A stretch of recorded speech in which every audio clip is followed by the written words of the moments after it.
Apparently, wait a minute. Hold on a minute. We got some activity going on backstage. Apparently, can we get some cameras back there? See what's going on? Hold on. Wait.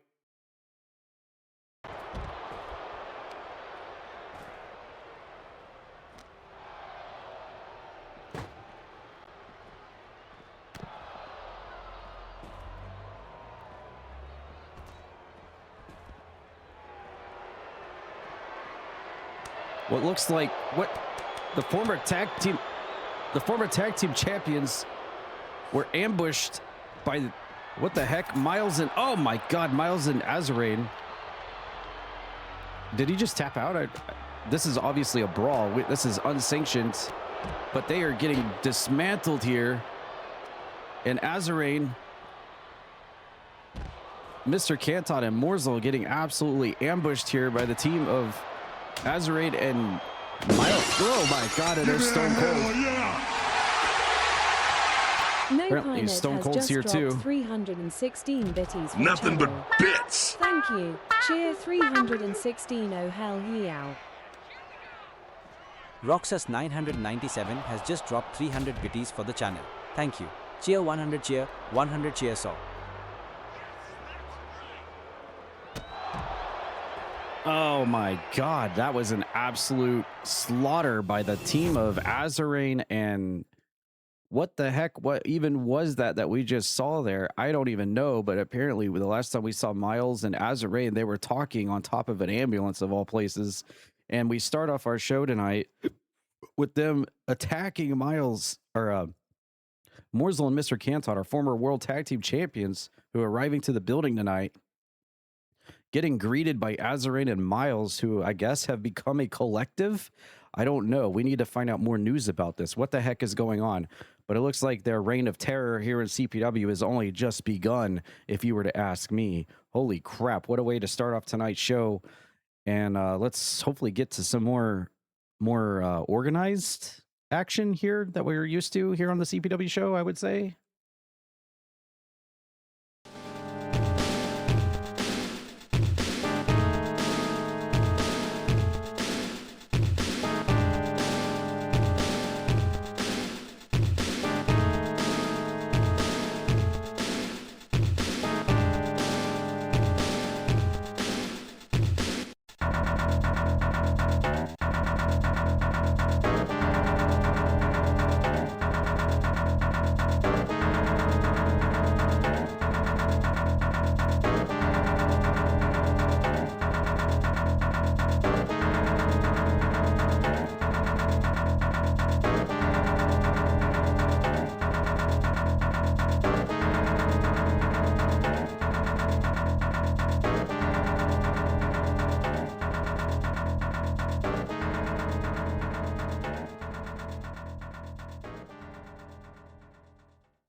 Chipmunk has just dropped 100 bitties for the channel. Thank you, show love 100.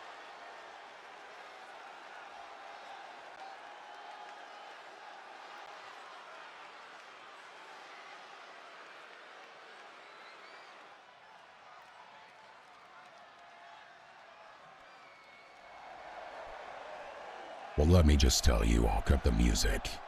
I think that last Tuesday's event at Entertainment was an absolute travesty of proportions. That what happened is what happened. I lost my World Heavyweight Championship by a fluke, and just like they said on the Toad Talk podcast, by the way, props Raji, thanks for Cap having my back on the podcast. I didn't even know that my World Heavyweight title was going to be up for grabs until the very last second. Now you're probably saying, Kirsty Ryan, why are you complaining? You were the last chamber pod open. You had the best advantage in the entire match. Well, you know what? As the champion, all I was looking at was 5 other people that wanted to strip the title around my waist. And on top of that, there was one mystery that we didn't even know who it was. So who really had the odds in this match? All the other vultures flying around trying to strip my first ever CPW World Heavyweight Championship, or the champion? I think the answer is pretty obvious. Now, you know what? I have nothing but respect for Psycho T. as much respect that I can give here at CPW. So you know what? Kudos to you for finally winning the big one and having the World Heavyweight title around your waist.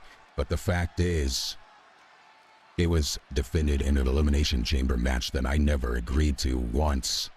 I didn't even know it is gonna happen, much less my World Heavyweight title being put on the line in the match. So, all I'm saying here, look, Psycho T, I know you're a man of nightmares and a man of the nightmare world, and you like terrorizing folks in your own right. But let me just say here, if you're a man of your word and a man of your honor, then you'll do the right thing, and before your match with Spinny at the big one, you'll put that title on the line against me, mano a mano, and we'll see who the better man truly is.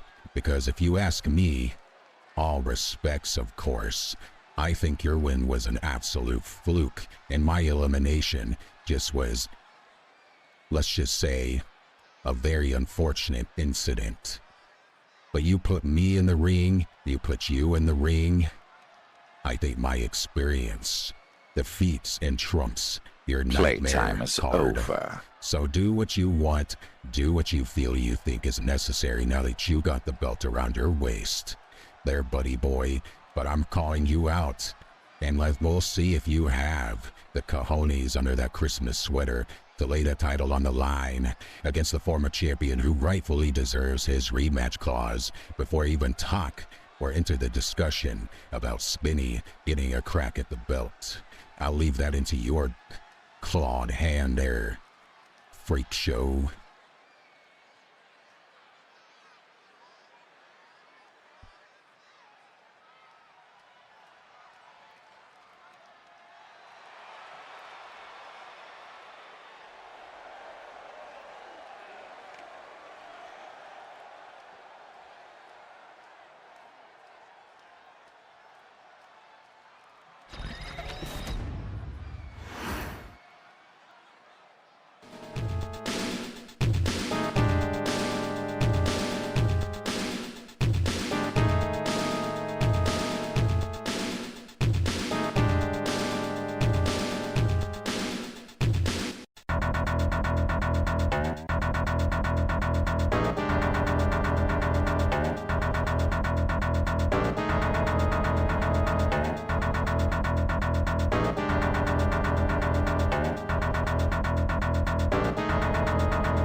The following is scheduled for one fall, making his way to the ring, representing the Awesome Ones from New York, weighing in at 229 pounds, A.J.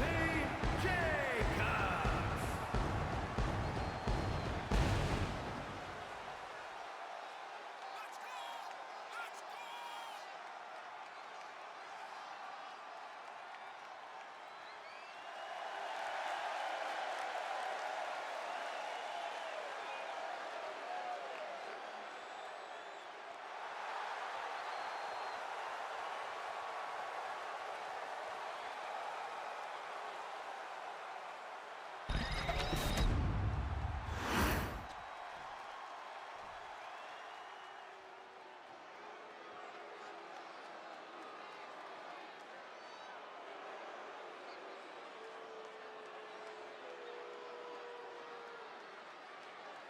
And his opponent from Moscow, Russia, weighing in at 236 pounds, Cool!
All right, we got ourselves our opening contest here tonight. A match scheduled for the Young Lions title division. AJ Jacobs, his good buddy Puppy, lost the belt last Tuesday at Entanglement, losing to Disco Bunny. And both of these participants were involved and engaged in that match by standing at ringside watching the match play out, as Disco Bunny winning her first title belt in CPW and Puppy losing his first title belt in CPW. But now these two managers of that title match doing battle here to start off our show tonight. Crow versus AJ Jacobs. No doubt Disco Bunny and Puppy are watching very intently in the back, seeing their managers from last Tuesday's pay-per-view match collide here to start us off. And we've already had a very chaotic and crazy opening to tonight's show, as we saw the maniacal clown Azarain and the man with all the madness, Miles Wildmore, teaming up, pairing up to take out Morzel and Mr. Cantot in the parking lot, as AJ attempts the inside cradle there to no avail. And then, of course, the previous world heavyweight champion, Cassie Ryan, saying that the Elimination Chamber match last Tuesday in the main event of the pay-per-view was a complete fluke and should have never happened. And challenging the our brand new and current champion Psycho T to a match at some time before the big one. We'll have to listen to hear what Psycho T has to say about that, but knowing how Psycho T has always been, whether it be the hardcore champion or otherwise, he's not one to back away or bow down from a challenge, that's for sure. I'm sure we will be hearing from Psycho T at some point with a response to the previous champion Cassie Ryan, as we have a little bit of chain wrestling going on here between Crow and AJ Jacobs. Crow attempting to slow down the fast-paced and high-flying maneuvers of AJ Jacobs. As he kicks up to his feet, Crow a little distracted there and can't connect or pay off with the springboard. And AJ Jacobs connects with the neck breaker. Little posing to the crowd, the fans love him. Crow a little dazed and confused there. Off the ropes he goes. Crow trying for the kitchen sink, but didn't get it. And now picks him up, scoop slam into the mat. And now working the arm. And Crow with a hard knee to the side of the face of AJ Jacobs. As we go to the outside, Crow going for something a little high risk here, telling AJ Jacobs to rise to his feet. Can he connect? And he does, with a top rope Meteora to the outside, and continues the assault out here in the toxic fields of Tuesday Night Toxic here at CPW. Oh, high knee to the face of AJ Jacobs. And it looks like we're going to take this action back into the ring in our first match. By the way, just another shout out to the, well, hold that thought for one moment. Cover here by Crow and AJ Jacobs, raising a shoulder up at 2. Another shout out to the Toad Talk podcast over the weekend that was covered by, wait, what is that? AJ. And we have the music of the Young Lights. Is Disco Bunny coming out here?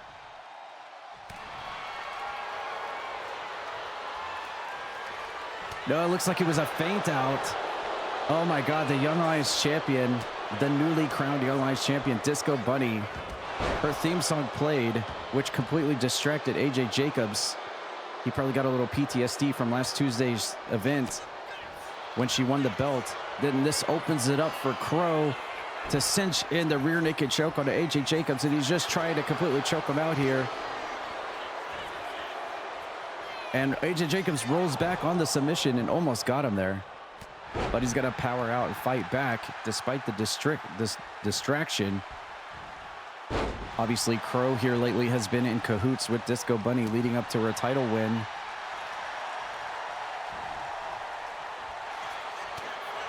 And it carries over into this match right here. We have a 3.5 match star rating. Nice springboard tornado DDT by AJ Jacobs out of the corner. And now it's Crow's turn. Hits a top rope moonsault, landing on top of AJ Jacobs, who spills out of the ring. And comes right back in. Rolls through the grapple attempt. And there's Crow with the standing cutter. And now he's going to back up into the middle ring rope. Once again, gesturing for AJ to get to his feet. And he misses that meteor attempt. As we have ourselves definitely a back and forth match going on here. AJ Jacobs getting his throat dropped over the top ring rope as Crow is set and ready for a finisher. Can he connect on it? And it looks like he might. What's this going to be? Oh, an F5 right on top of the Twitch logo. And AJ Jacobs' hand is clearly under the bottom ring rope. What's going on here? Well, he nearly got the 1, 2, 3 there as Crow misses the senton by AJ Jacobs, who sends Crow into the ropes. And again, and this time hits the standing moonsault out of the corner. 4-star match rating right now between AJ Jacobs and Crow. One-on-one in our first match of the night. And AJ getting thrown into the ropes. Once again, leg is caught. Here comes the vertebreaker. And he's going to connect right on top of the Croakitoad logo. Dead center in the ring. Is that going to do it for Crow here? 1, 2. No. And one of AJ Jacobs' patented maneuvers there, getting kicked out as he now ascends to the top rope to maybe try to finish this thing off. Here comes the spiral tap, and now he just hit the 1-2 combo there of his big-time finishing maneuvers on Crow. And now he's got another one ready, but oh, Crow fires back and reverses the finisher attempt, hitting him with a lariat. And now it's Crow's turn to completely, oh, what has he got? A mandible claw. He's got his fingers stuck into AJ's mouth, and he's looking to end it. Oh my God, he's got his fingers dug into his throat, and that's it. Crow will pick up the win here tonight, thanks in part to the distraction of Disco Bunny's theme song playing. Here is your winner.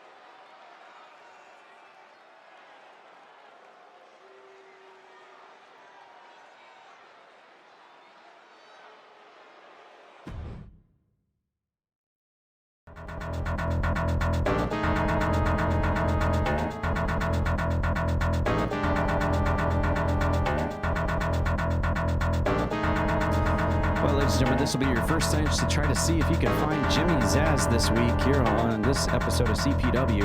And from what it sounds like, Jimmy Zaz is not in the building tonight, as far as I know. I mean, you never know where Jimmy Zaz is going to be at. But Jimmy Zaz apparently going to another land that's very familiar to the Croakitoad channel these days. Kind of a scary place. I hope Jimmy Zaz is okay, but let's see if we can find him.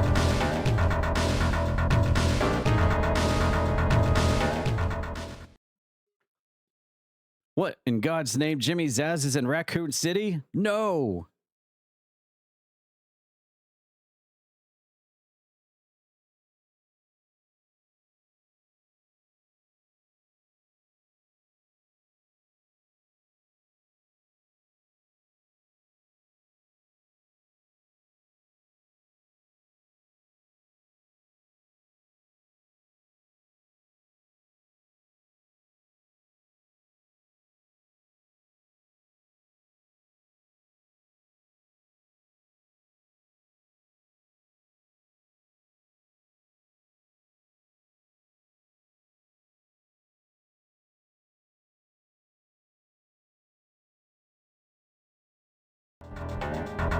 That's what I'm talking about. Is scheduled for one fall, and is for the Non-Stop Honor Championship.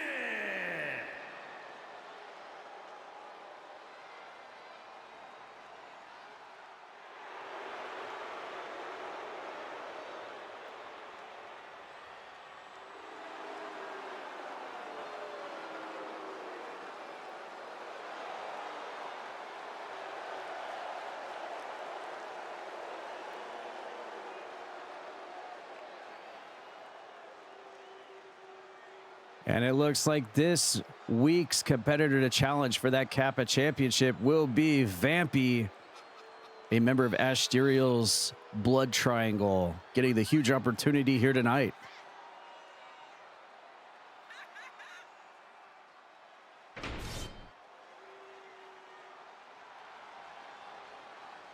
Wait a minute.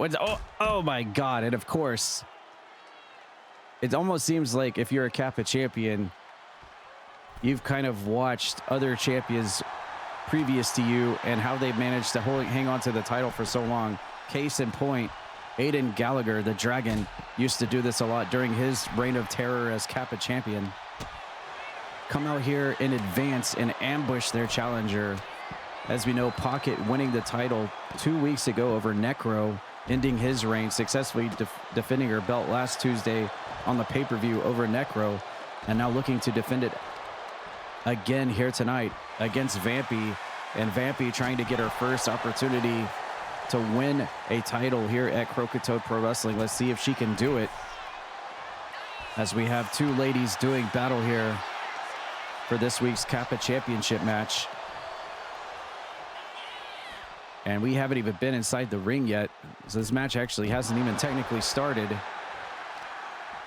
But that's what you get when you come out here early and ambush your opponent. We've seen it a lot. Pokket just taking a page out of the playbook of previous Kappa champions who have done the same exact thing to try to get some momentum, since they're having to defend the belt every 7 days. And now we're back inside the ring, and the bell will ring now. And there it is. The match is now official, and we can get this second match of the night started, as Pokket going to go straight for the cover, thinking she has it won right now. But Vampie says, I don't think so. And now we're going to see these two ladies square off in our second match of the night for the Kappa Championship. And there's the go behind rear waistlock. Pokket reverses into a snapmare and the headlock. A little bit of chain wrestling going on here. Pokket cinching it in tightly. And I believe this would bring great joy to the face of one Asterial if Vampie was able to bring home the Kappa Championship to the Witch's Hut. At that point, they'd only be looking at Jin Von Lee to maybe try to bring some gold home to round it all out. Oh, and there's that standing enziguri from Pokket. She utilized that move a lot in her match last week over Necro, and we see it again here tonight. Looks like Vampie's still kind of stunned after that ambush. She was making her way to the ring, still trying to get her bearings going here in this match. And there's Vampie with a running side crossbody, taking the champion down. Vampie now jockeying for position, working the leg. And what is this? Oh, and the lights go off in the building. And there you go. The vampire witch herself, Vampie, utilizing powers of electronics and electricity to gain the upper hand on Pokket here, and hit the side twister fisherman suplex, but only gets a 2 count on that one. And now let's see if Vampie can follow up that offense now that she has utilized the powers that she has, along with her fellow 2 witches in the Blood Triangle. Miles Wildmore _18 has just come in with a raid. Thank you for joining us, friends. Yes, thank you, Miles, for the raid. We saw Miles at the very beginning of our show doing something very chaotic. The madness was definitely running wild. And I want to know more about what is going on between Miles and Azarain right now, because it's looking like a reign of terror has just begun here at CPW between those two. But yes, thank you for the raid. Welcome in. Hello, I'm doing well. I hope you are as well. Thank you for the raid. Appreciate it.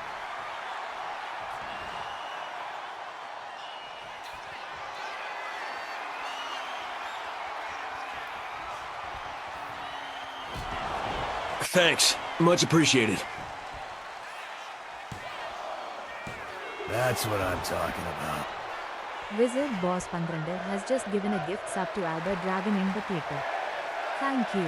They have gifted evenly to 98 times. Wizard Boss, thanks for the gift sub over to Alba Dragon. Appreciate that.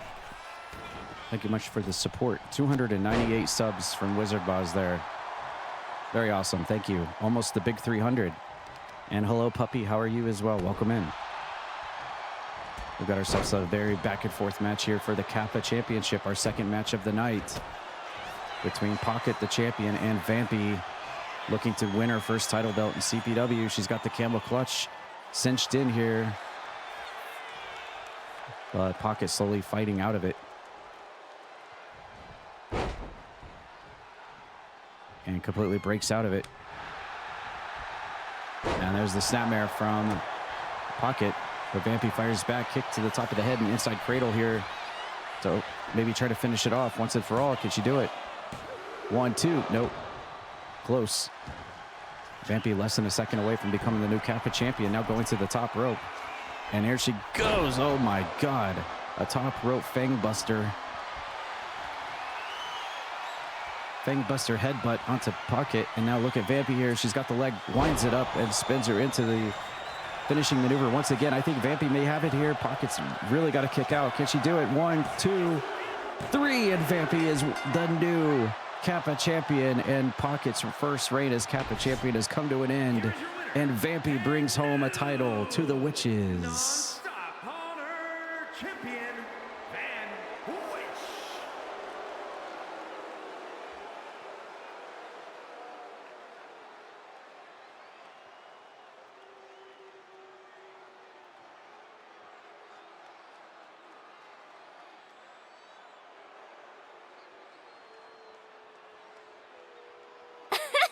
Gigi!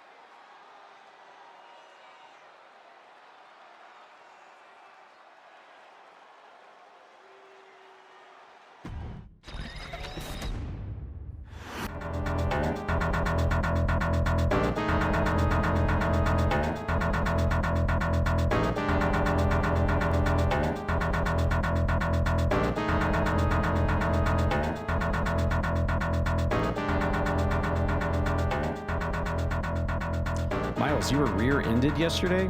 Holy crap, man. I hope you're okay. By the way, y'all be sure to give Miles a follow, part of Team Croakitoad Gaming. He's one of us. Be sure to follow him, please, if you're not. Very amazing streamer. Lots of fun vibes. A cozy time over at Miles. He likes assembling Lego blocks. Plays Doom, Power Wash Simulator. He's a very talented musician, very talented singer. Give him a follow, please. Support him.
is gonna be great. I get to come out here and completely trash talk Nathan Moore, Rogue, Leah Reigns, and that dipshit German Chaos. You What did he say? Hired. You heard what I said, motherfucker. Now listen to me. Now, here we go, everyone. I hope you all enjoyed the complete ambush and complete annihilation that we gave to everybody last Tuesday when Here is your winner! thought that they could ambush us and interrupt the...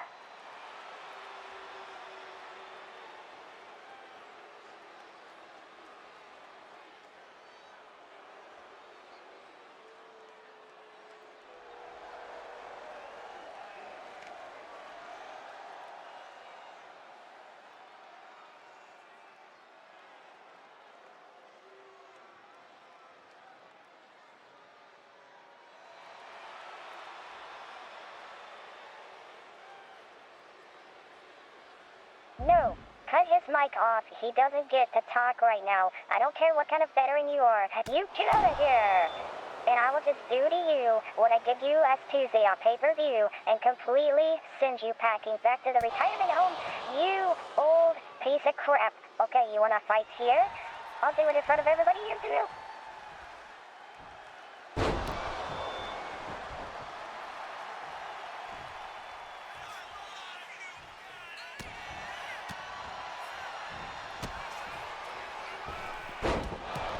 All right, well, despite the voice mod changes and the constant sound effects, we were able to slowly get through that promo that was being trying to be told. But here we go. We've got John Chaos, who made his epic return last Tuesday at Entanglement at the pay-per-view, being brought out from the retirement home by Nathan Moore and Rogue, because they're all, you know, old school homies. He was the big surprise last Tuesday on the pay-per-view. If you missed it, go check it out. But John Chaos is back, apparently, and this is what Tad Peters thinks of John Chaos, apparently, as he just slaps and smacks his face and in his face, in John Chaos's face. But apparently, this has led us to a match here that we are not anticipating. I have to say, what John Chaos adorning in his black mask attire that we used to see him in quite often. Good to see him back. He hasn't taken the mask off yet. I guess he just doesn't want to reveal his identity to the folks here yet. I'm sure that'll come at a proper time. But nevertheless, John Chaos, a part of that team of 4, alongside Nathan Moore, Rogue, and Leo Reigns. It was like old school. We were talking about it on last Tuesday's show. It was like we were seeing Team 2010 or Team 2009 all over again, coming back here in the year of 2026. It was pretty wild. Definitely a nostalgia boner for sure to see the 4 of those all on the same team as they tried to get rid of the evil curse that is Tad Peters and his doll collection that seems to be ever so growing by extension through the Dead Zone. But we don't see Nathan Moore, Rogue, or Leah Reigns anywhere here so far. This is just purely a John Chaos show right now, as he came out here by himself. And if he had let that Tad Peters promo continue, we know where that would have led. He would have been out here for the next 3 hours, completely trash talking and completely just letting his thoughts be known and clear about his big win over the foursome last Tuesday. And you know, knowing John Chaos, how I know him, and I know him quite well, it doesn't surprise me at all that he just said, you know what, I'm back. I'm not going to sit back there and just let him run his mouth. I'm going to come out here and stop him right now. Almost like, well, never mind. I was going to bring up something, but that would be massive spoilers. I got to remember, not everyone has played or finished Resident Evil Requiem yet, so we will stop on that mark. But what is this? We finally get security to come out here and break this thing up. I guess this wasn't an official match, but John Chaos certainly making his mark here, cutting Tad Peters off from his promo and not allowing him to continuously trash talk the rest of the members of the team. But we finally get some of the members of the CPW security to come out here and break this brawl up. But it looks like going into our WrestleMania event, the big one at the end of April, I think this one is going to be a huge match between the Nathan Moore team and the Tad Peters infection. And John Chaos just happens to be one more character added to this story being told here at CPW. Crazy, crazy, crazy.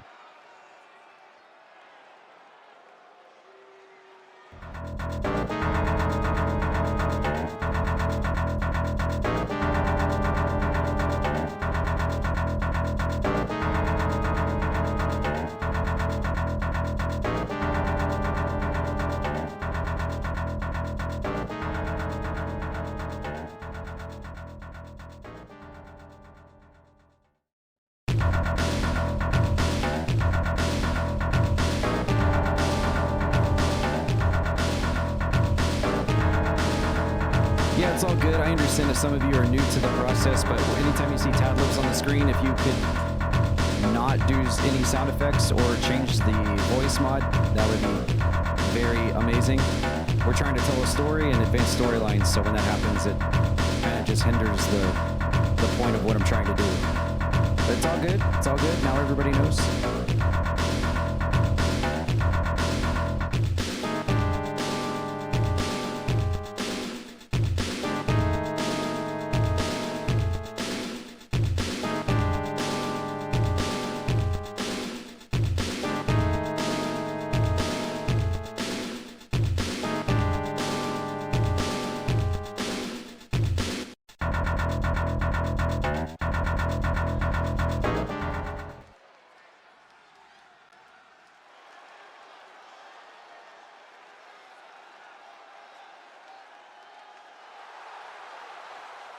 The following contest is scheduled for one fall. Making her way to the ring from Glasgow, Scotland, the Internet's television champion, Goose Lady.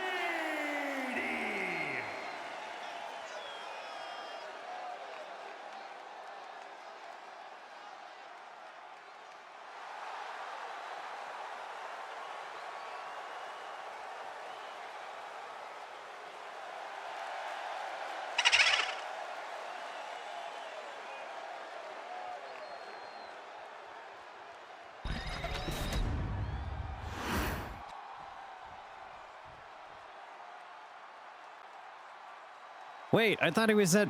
Wait. And her opponent, Wait, I thought he was at the RPD in Raccoon City. He's here. He's here. It's here. He's in the building tonight. I can't see him, though. I can't see him. Where is he?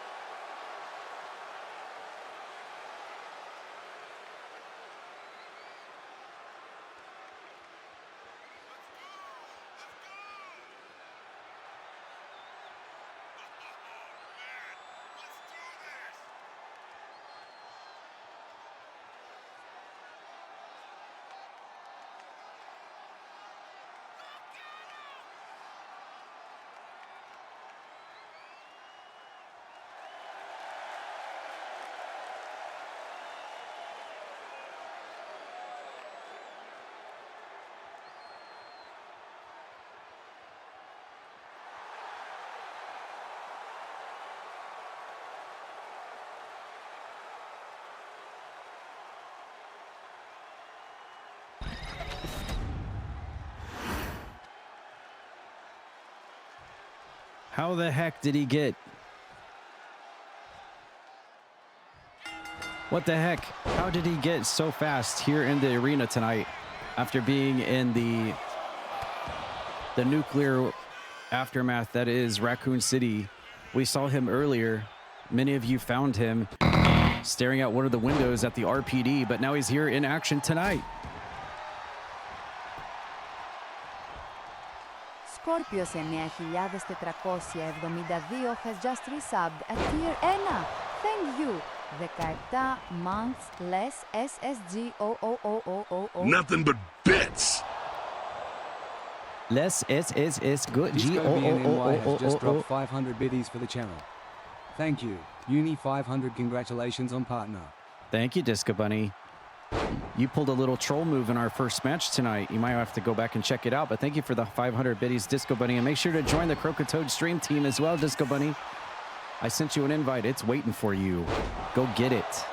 grab it while you can, while it's hot. And thank you, Scorpios, for the 17 months resub. Appreciate that. Welcome in, everybody. Third match of the night. Buttons, our new television, Twitch.tv television champion, in action tonight in non-title against the former champion. Actually, I think he's the first ever Twitch.tv television champion, Jimmy Zaz. Remember that big tournament match that took place? It was that giant tournament match that took place to establish the Twitch.tv television championship back, I believe, in season 1 of CPW. And Jimmy Zaz actually won it to become the first ever champion.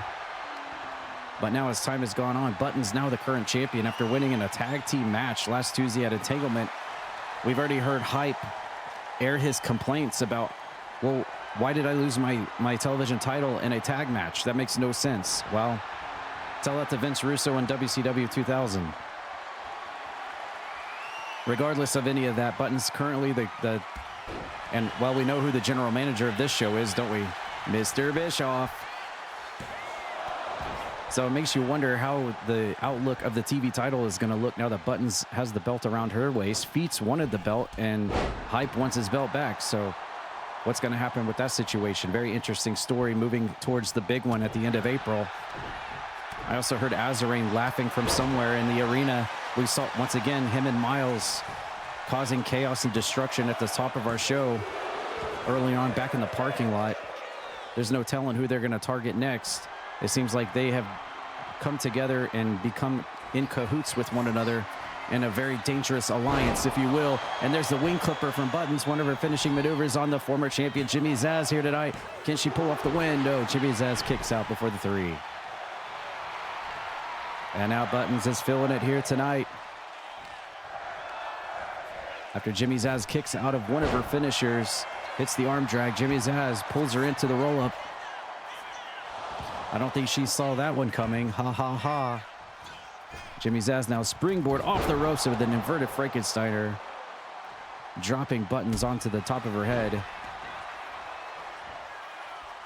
Here in our third match of the night, we've already heard from the former World Heavyweight Champion Cassidy Ryan. He called out Psycho T, the new champion. We've already seen Azarine and Miles Wildmore going on a complete rampage of annihilation here on the CPW roster, backstage in the parking lot. We've seen Tad Peters try to pull some of his trolling. Uh-oh, here comes... she fooled us. She fooled us. Buttons with the troll. Buttons with the troll. It looked like she was going to speed toward the ropes and go for a suicide dive, but she stopped at the last second. What a troll.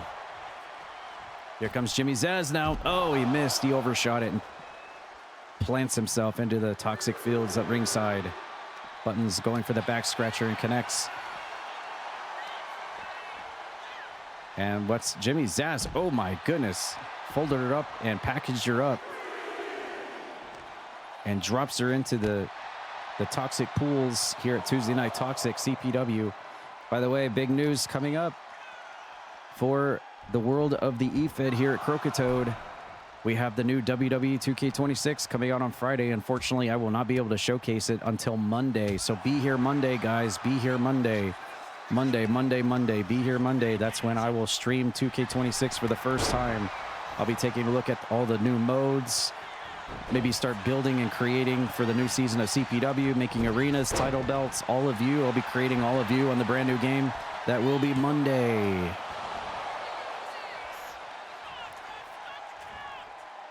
Unfortunately, I won't be able to do it any sooner than that because I will be out of town for work. Because I work for that money. And there's Jimmy Zaz with the Shining Time Wizard onto Buttons, one of his finishing maneuvers. But Buttons, the current champion, able to kick out as we have now a 3-star matchup. Here comes Jimmy Zaz into the corner with a running lariat. And follows up with a nice DDT, lucha moves for the win. By the way, for anyone following along with the Resident Evil Requiem streams that we've been having here at Croakitoad outside of the EFed, oh my God, inverted 450 splash by Jimmy Zaz out of nowhere. What the heck? Where did he pull that move out from? I didn't see that one coming either. Ha ha ha.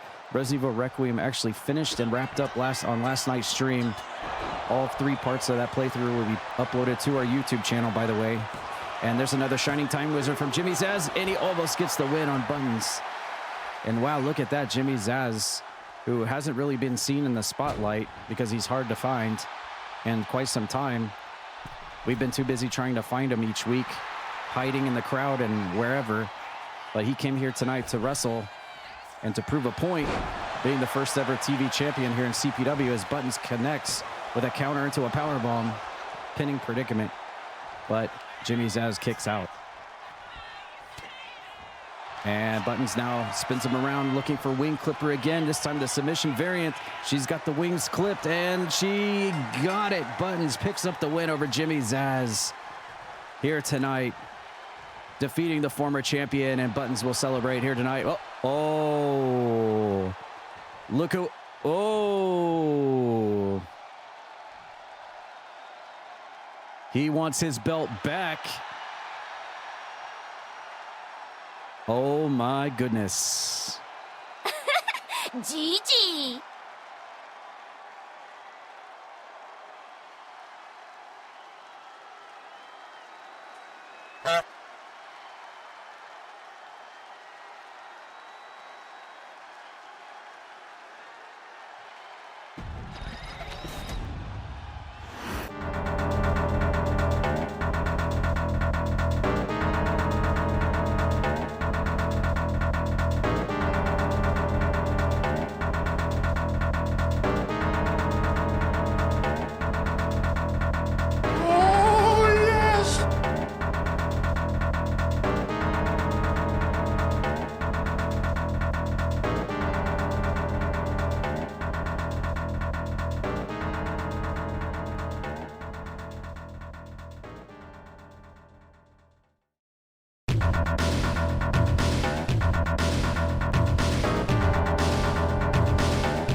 WTF Chalk has just been subbed at Tier 1. Thank you.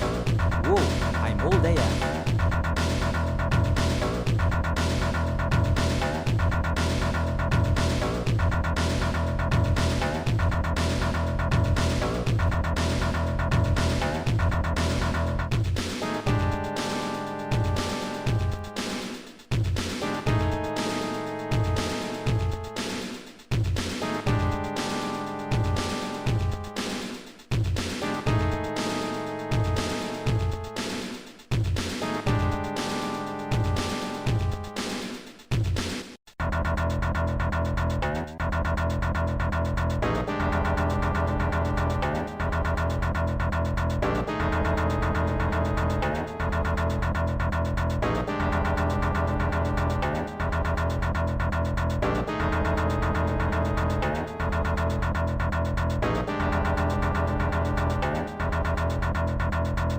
That's what I'm talking about.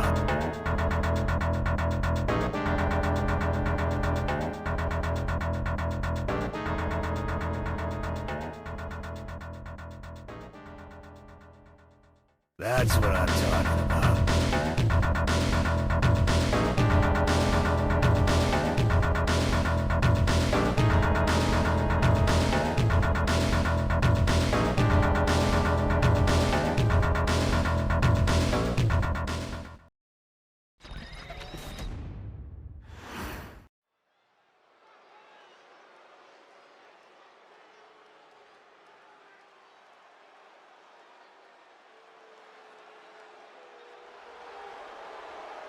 The following is scheduled for one fall, making his way to the ring, representing the Final Testament.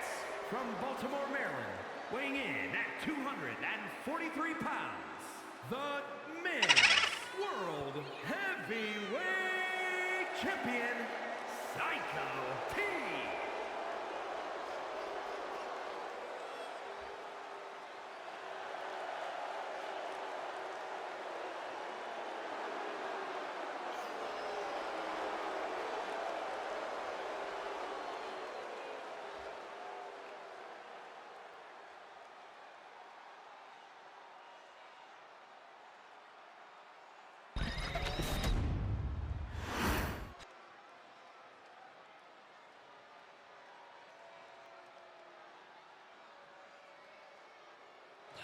All right, everyone seems to be wanting a piece of me now that I'm the World Heavyweight Champion. I heard you earlier, Cassidy Ryan. If you want to come down this road, if you want to join my nightmare, then come on out. Let's do it right now. World Heavyweight title on the line. Me and you, Cassidy Ryan, let's go right now. If you think you have the balls, like you asked me earlier. And his opponent from St. Wait, Louis, Missouri. wait, what?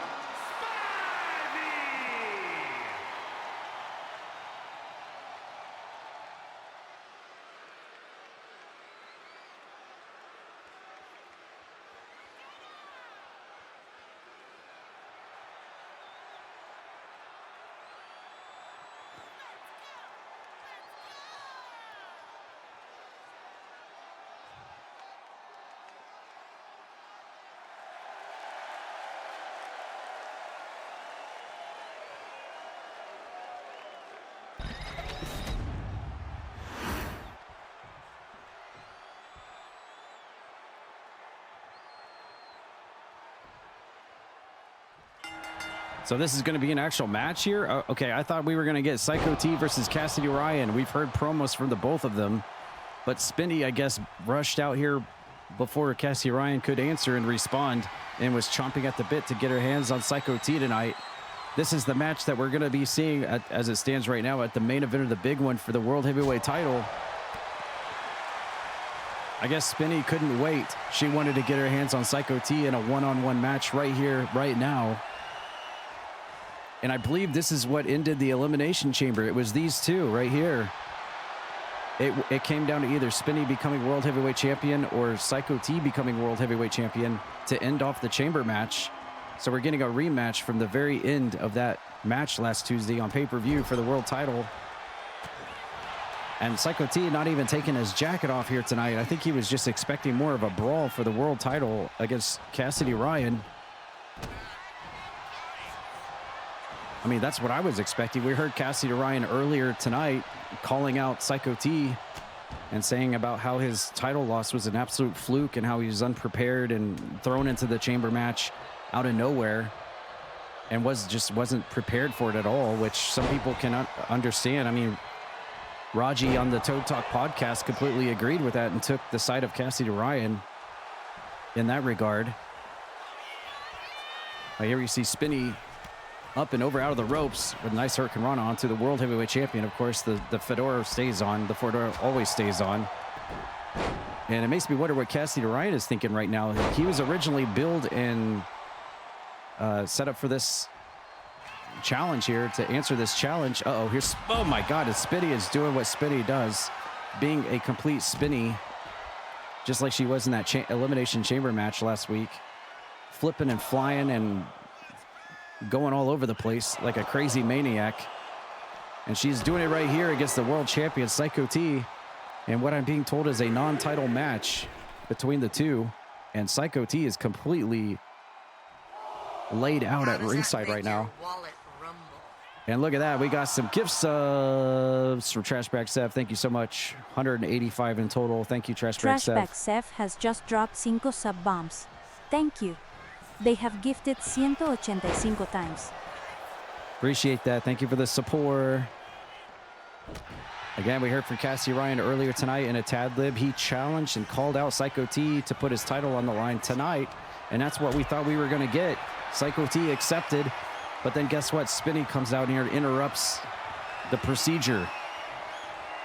Very interesting what we got going on, a dynamic we got going in the main event World Heavyweight title storyline situation right now here at CPW as Psycho T tries to get some offense back over Spinny, who's been flipping and flying all over the place since the match started. Psycho T completely caught by surprise that Spinny would come out here.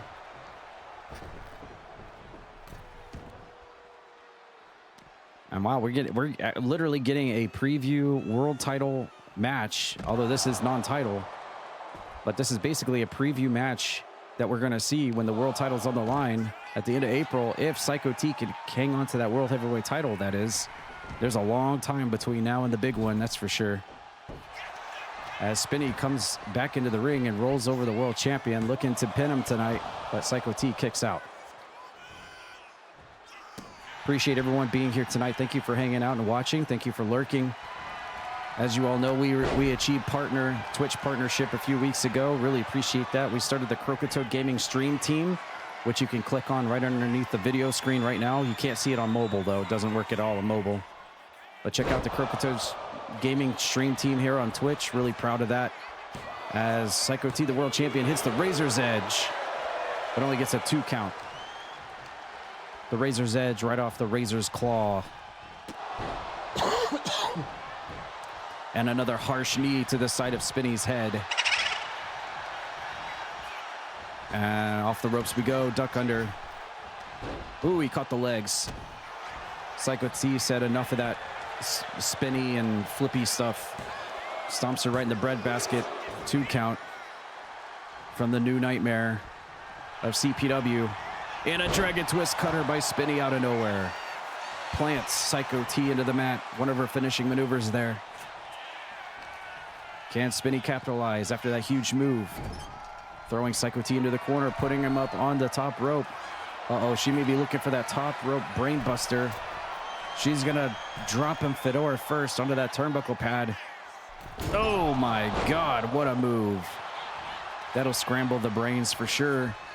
Going straight into the cover. Spinny looking to win it here and almost does.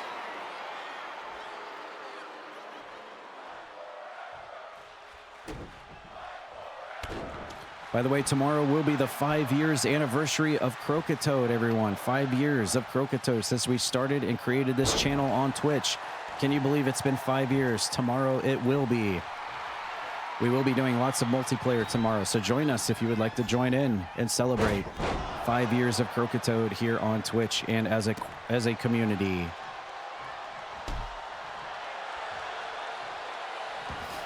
And look at, oh, what is Psycho T doing? Psycho T saying, you know what?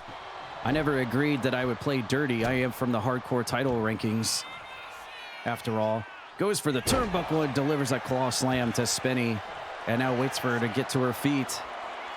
As the referee has her back turned, he's going to go for the Razor's Edge again.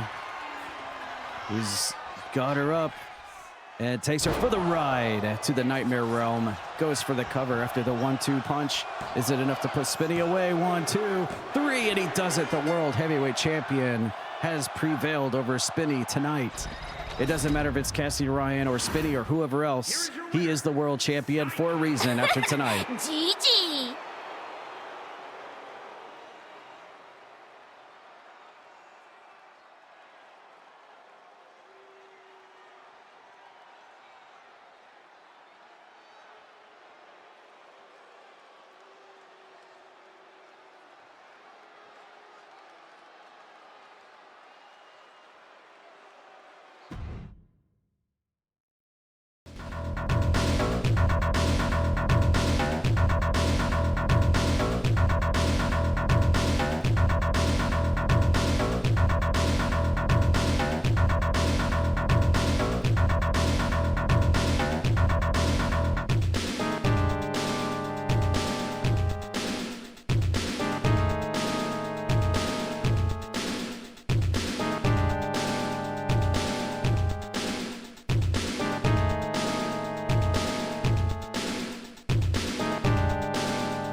is scheduled for one fall.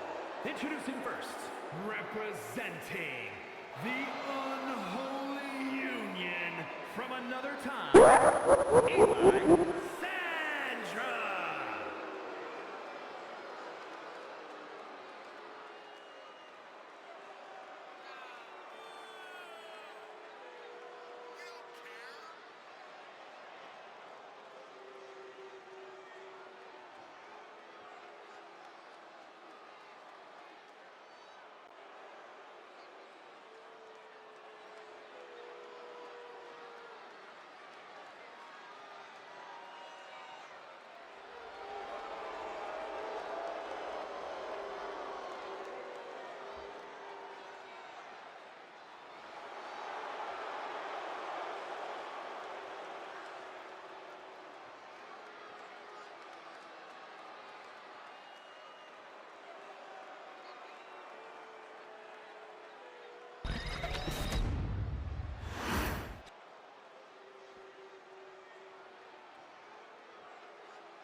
And from Cherry Hill, New Jersey, weighing in at 214 pounds, the International Champion, Grem.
From Orlando, Florida, weighing in at 254 pounds, Mike May.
And accompanied by Paul Bearer from San Diego, California, weighing in at 266 pounds, Kane!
And from Salt Lake City, Utah, weighing in at 245 pounds, Martin Cox Salas.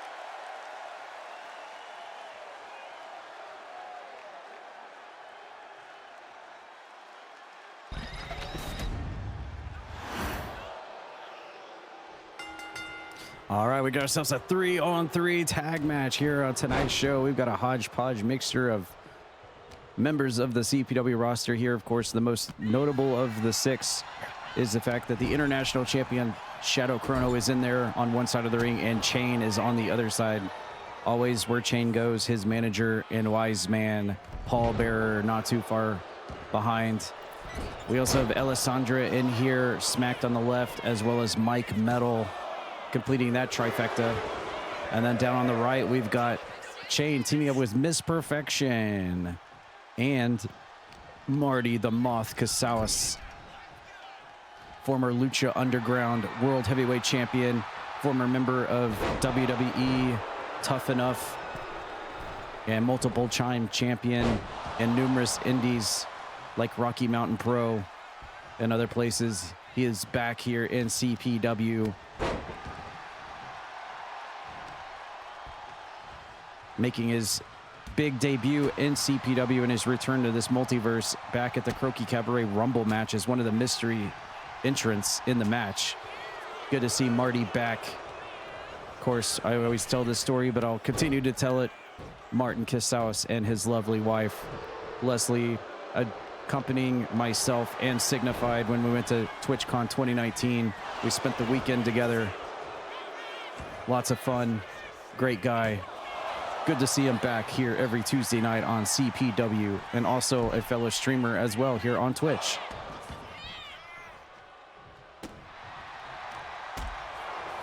Now we have Alessandra squaring off with Chain right now as the legal participants of this matchup.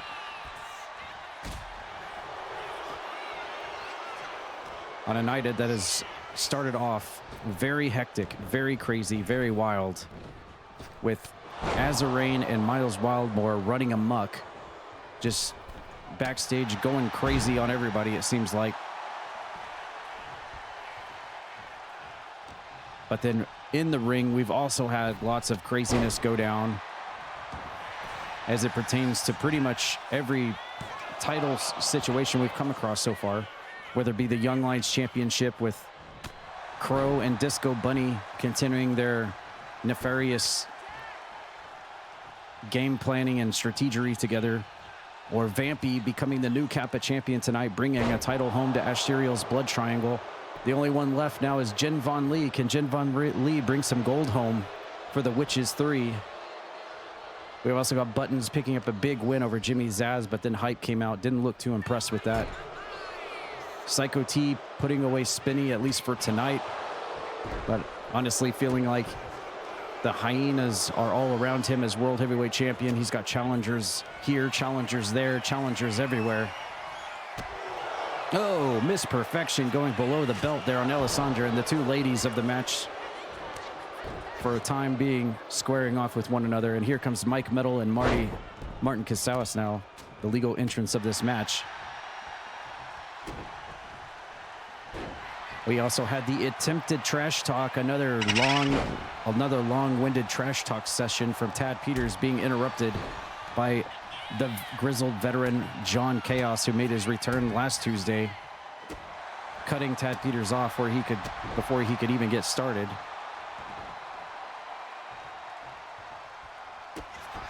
Lots of heat, lots of crazy and wild storylines going down here in the land of CPW, and we got still a lot more to go. Martin Casales trying to unload here on Mike Metal. Just an exchange of fisticuffs and arm drags right now between the two of them. As the international champions Shadow Chrono and Alessandra on the left stare on the upper left part of the screen. And Mike Metal, nice combination. Ooh, and pops Marty in the back of the head. Ooh, looked like he was going to maybe go for maybe even a Saco Street Cutter there, but Martin Casales counters it, gets scoop slammed right on the Croakitoad logo. Catches a leg, hits a dragon screw. And now Marty pops him around. Rear waist lock and into the full Nelson slam. And now Marty going over to tag in Miss Perfection. And we'll see if the longest currently active wrestler, women's wrestler on the roster can get things done here in 2026 here against Mike Metal. And these are two people that came from the AOL era right here. Engaging in the match. Ooh, nice abdominal stretch into the roll-up pin. But Chrono comes in to make the save.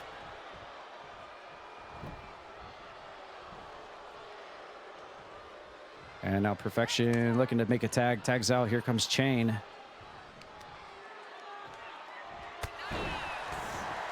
Two connections of... actually, I just realized there's two connections to TwitchCon 2019 in this match.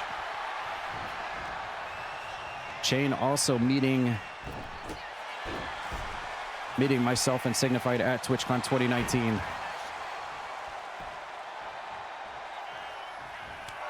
And here comes Chrono now. And this is the rivalry we've been seeing over the international title lately. Chrono and Chain has been exchanging that title belt back and forth. Remember, Chain was the Money in the Bank briefcase holder, cashed it in to win the belt, and then Chrono won it back last Tuesday. And after the pop to the face, Chain looking for the cover, but Chrono kicks out of two. Oh, and look at this. Oh no, Chain gonna block in the Chain of Chain submission hold. He's made so many people tap out to that. But Alessandra is there to make the save for Chrono. Allies, at least for tonight in this match. Chain going to the top rope here and drops an elbow drop. Square onto Chrono. Boom, yeah! Macho Man would be proud. What's up, Epidemic 44 Gaming? Welcome in. Congrats on that gift sub. Enjoy those Croakitoad emojis. Chain now middle rope. Looking to capitalize. Double axe handle. Bobs Chrono over the top of the head, and he's going to go for it again. Chain telling Chrono to get to his feet. These two just fought 7 days ago in a Falls Count Anywhere match. And Chrono gets crowned 2 times back-to-back, and Miss Perfection comes back in, being tagged in. Ooh. And she gets sent to the outside, courtesy of Shadow Chrono. And, wow. Well, Mike Metal and Miss Perfection having a little bit of... Well, this match is kind of broken up now. Chrono going for cheap shots on the other side of the ring as Mike Metal tries to interfere with the match.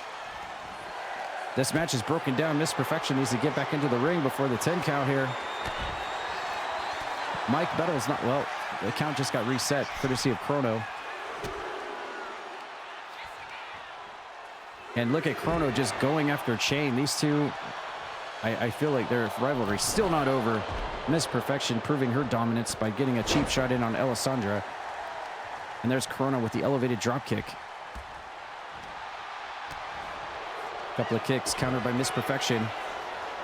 And Chrono coming off the ropes. Nice neck breaker off the ropes, going into the cover on Miss Perfection. Looking to end it here. No, Perfection kicks out. Now Shadow Chrono up and over, slingshots back into the ring. And Perfection just a little bit quicker, sends him off the ropes, duck under. And drop toe hold.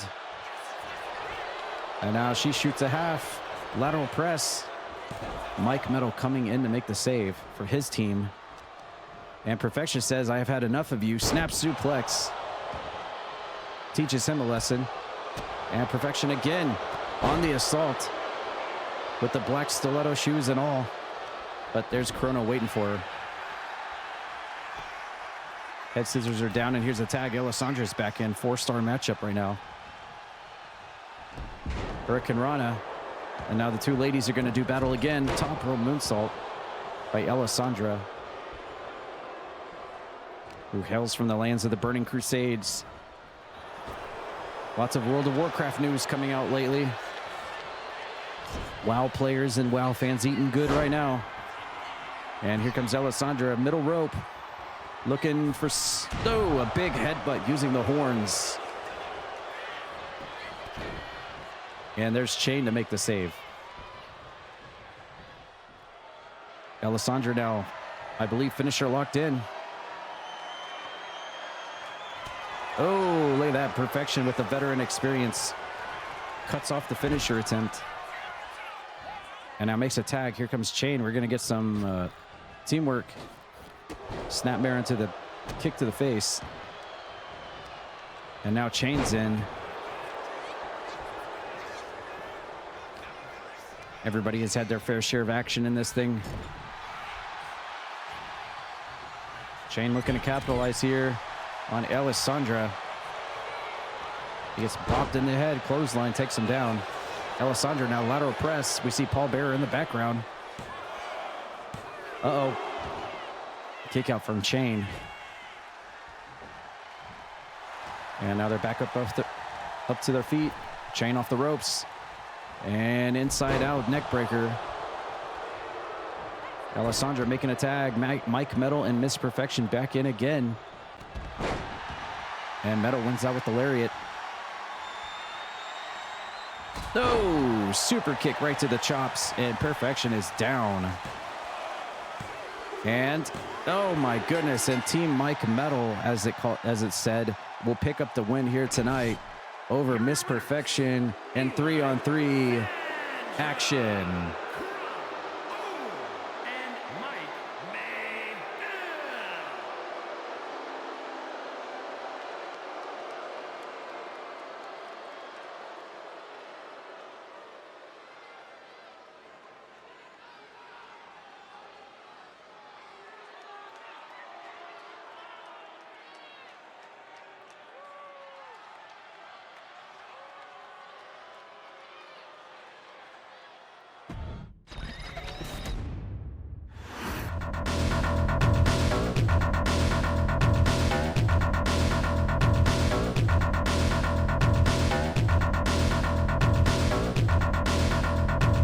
This is going to be your second opportunity to see if you can find Jimmy's. Well, wait, this would be a third, wouldn't it? Because he was in a match earlier. Wait, how did he get back to Raccoon City already again?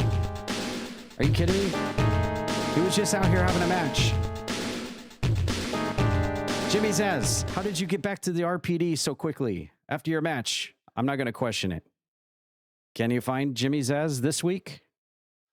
In the lands of Raccoon City.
And another little bit of a preview of the Toad Talk podcast over the weekend, talking about CPW. Make sure to tune in and check it out. We talk about and cover all the matches, storylines, progressions on the show. Be sure to check it out. Give us a like and a follow and a subscribe, if you will. No, depending on the platform you're listening on. We will be covering tonight's very show on this weekend's episode of Toad Talk Episode 2 podcast. Thank you all for checking it out and your feedback on the first episode of the show. Really appreciate that. As we move on to our next match of the night.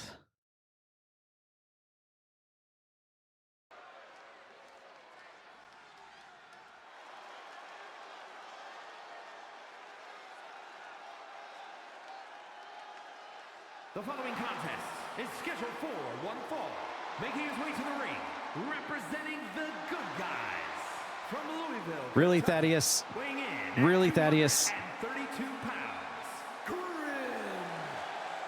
Was that a troll by Thaddius?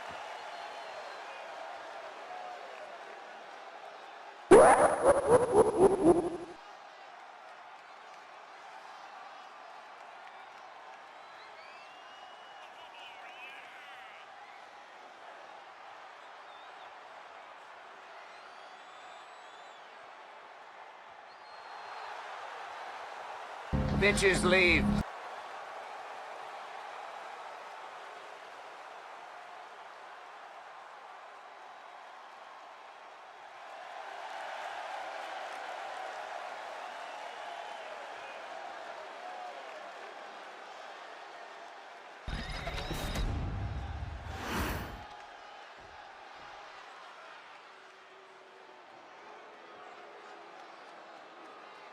And his opponent, representing the corporation from Norman, Oklahoma, weighing in at 255 pounds, the Boss, Theodore Peters.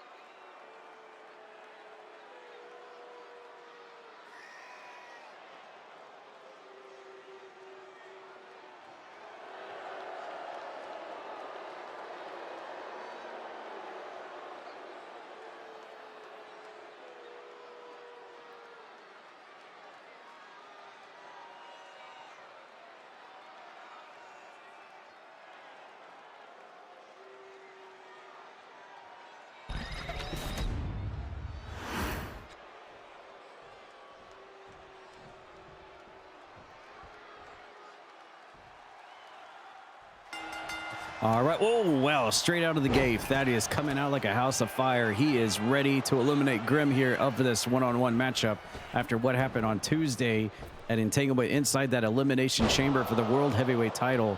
We ended up walking away from a mini story coming out of Psycho T winning the World Heavyweight title was obviously the huge news.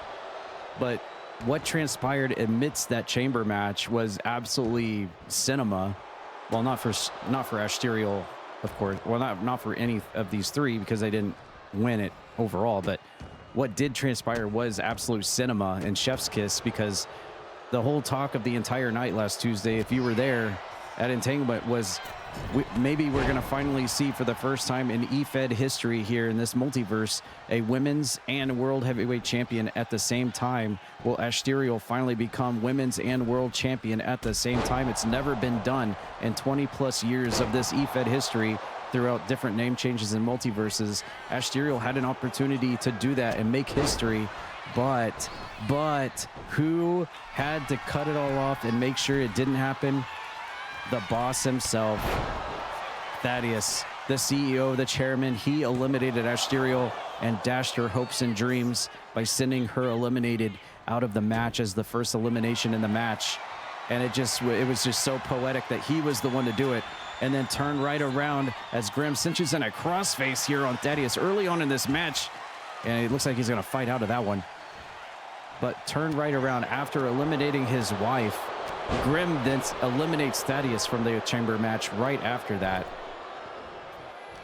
and a series and sequence of events that were just too properly planned out for RNG.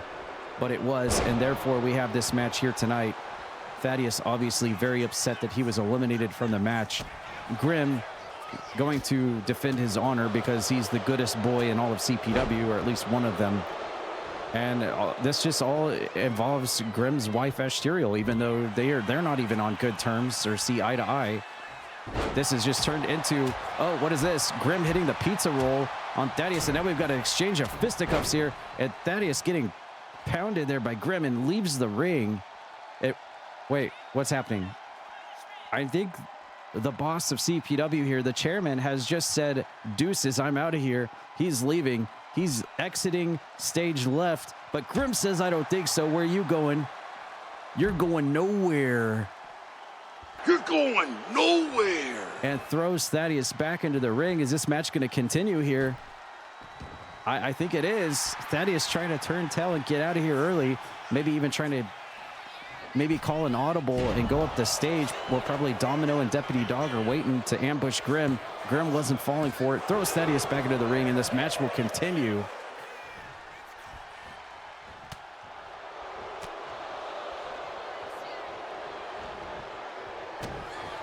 And now Grem, oh my God, rolls through and hit. Oh, looking like he was going to go for the double arm DDT, but Gary. Thaddius rolls through, lands on his feet, has a finisher locked in, but Grem counters that one as well. These two are countering each other's finishing maneuvers, and Grem hitting in Hurricanrana, pulling Thaddius away from the ring ropes, and just simply goes for the cover. You just made the list. Let's see if this will do it. No. And the grizzled old boss of this company will kick out, at least for now, after trying to hightail it and leave the match in the middle of the match. I'm sure he had some kind of plan in place for Grem to take the bait and follow him up the stage, where his corporate buddies were probably waiting. But Grem wasn't falling for it and threw Thaddius back in the ring. And after a turnbuckle assault there, Thaddius going for the lateral press, but Grem kicks out at 2.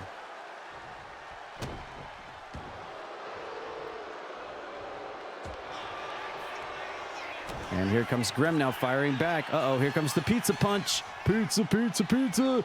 The fans in the background loving the pizza punch to the fan favorite Grem. And pops Thaddius to the side of the head. He's been busted open.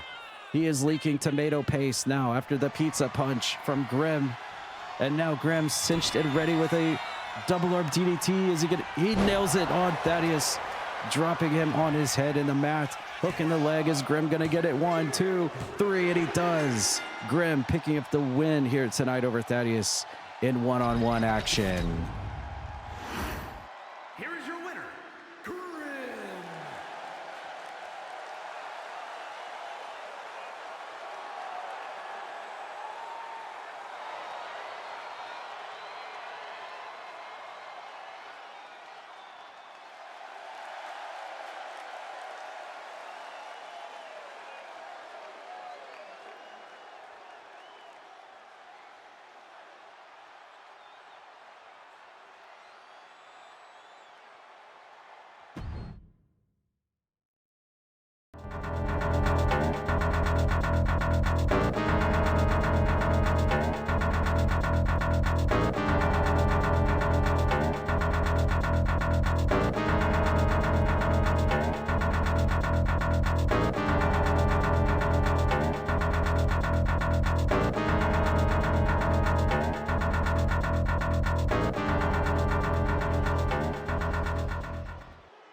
The following contest is scheduled for one fall, making her way to the ring from parts unknown, Lily.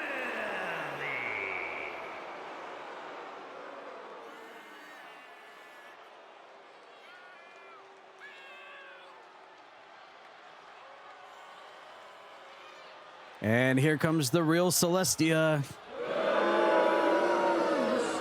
You can hear it, the fans in the building love her. The true Celestia coming out to action here tonight. You just made the list.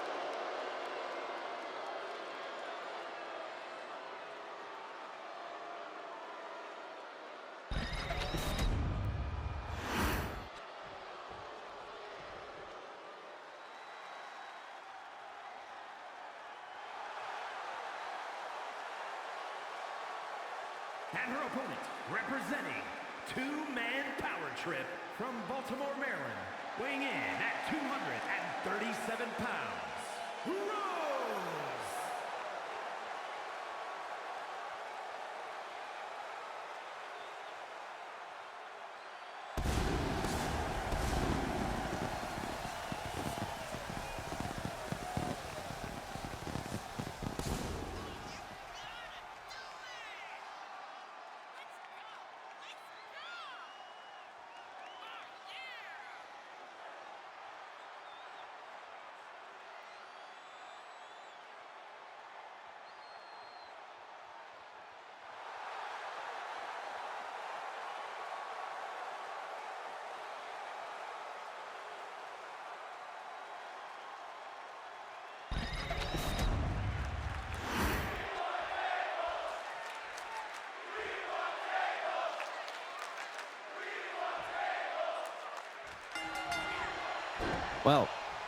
Well, right out of the gate, the real Celestia tried to go for a drop kick, but her little doll legs weren't long enough to connect, and Rogue rolls out of the way, and we have ourselves a one-on-one match after what we saw last Tuesday on pay-per-view when it was a 4-on-4 elimination match where Tad Peters and his collection of evil dolls won 3-0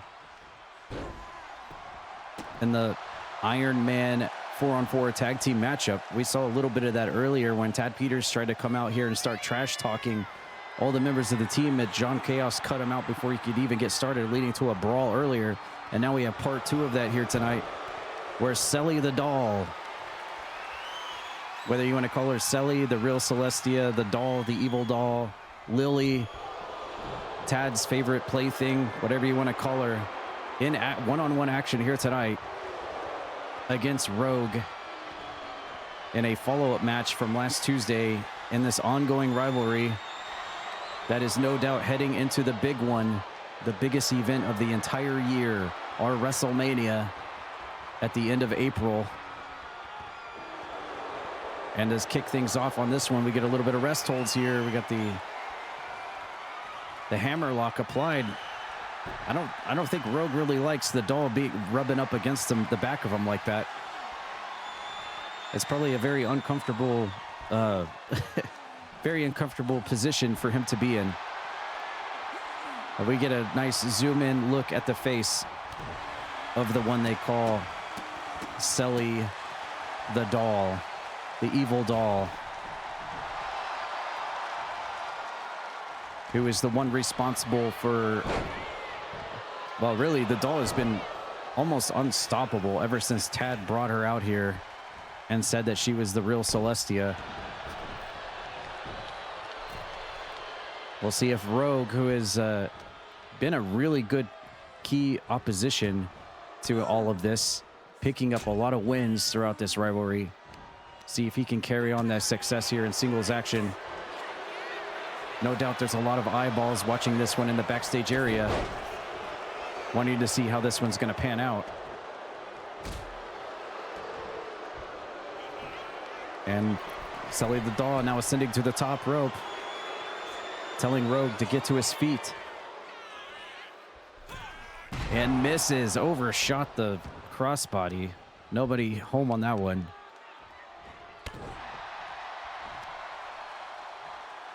And Rogue, again, looking like he has the offense back on his side. A step over onto the doll, now picks up the little doll leg.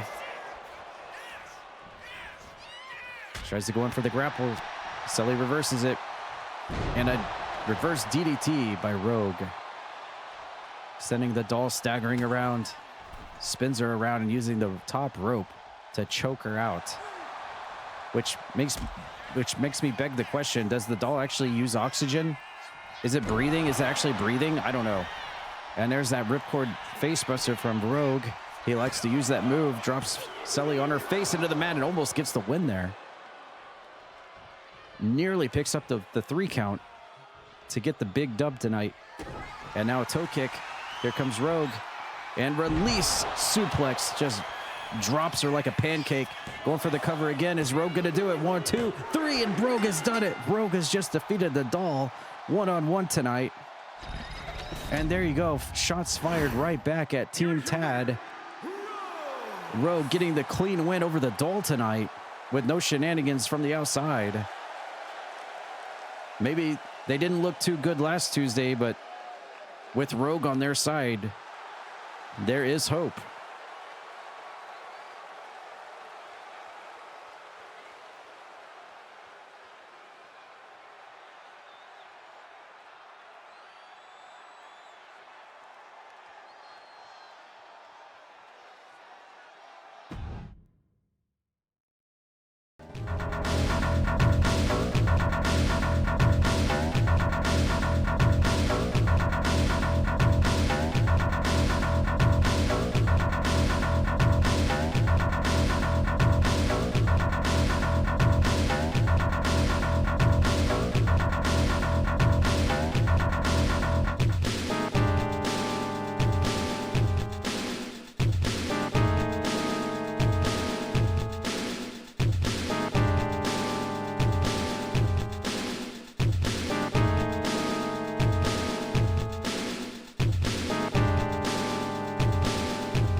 Come on, friends and family of the Croakitoad Pro Wrestling Show. It is your time for me to once again grace your presence in the middle of this ring. Your favorite friend here on the CPW roster, the man with the plan and the man that always loves to hold the microphone. It is me, your favorite Coca-Cola dealer, Mr. Coke. And what a great and pleasant and wonderful past 7 days it has been since last Tuesday. I tell you what, it has been remarkable. I haven't felt this good after a midnight release ever since Call of Duty 2 came out.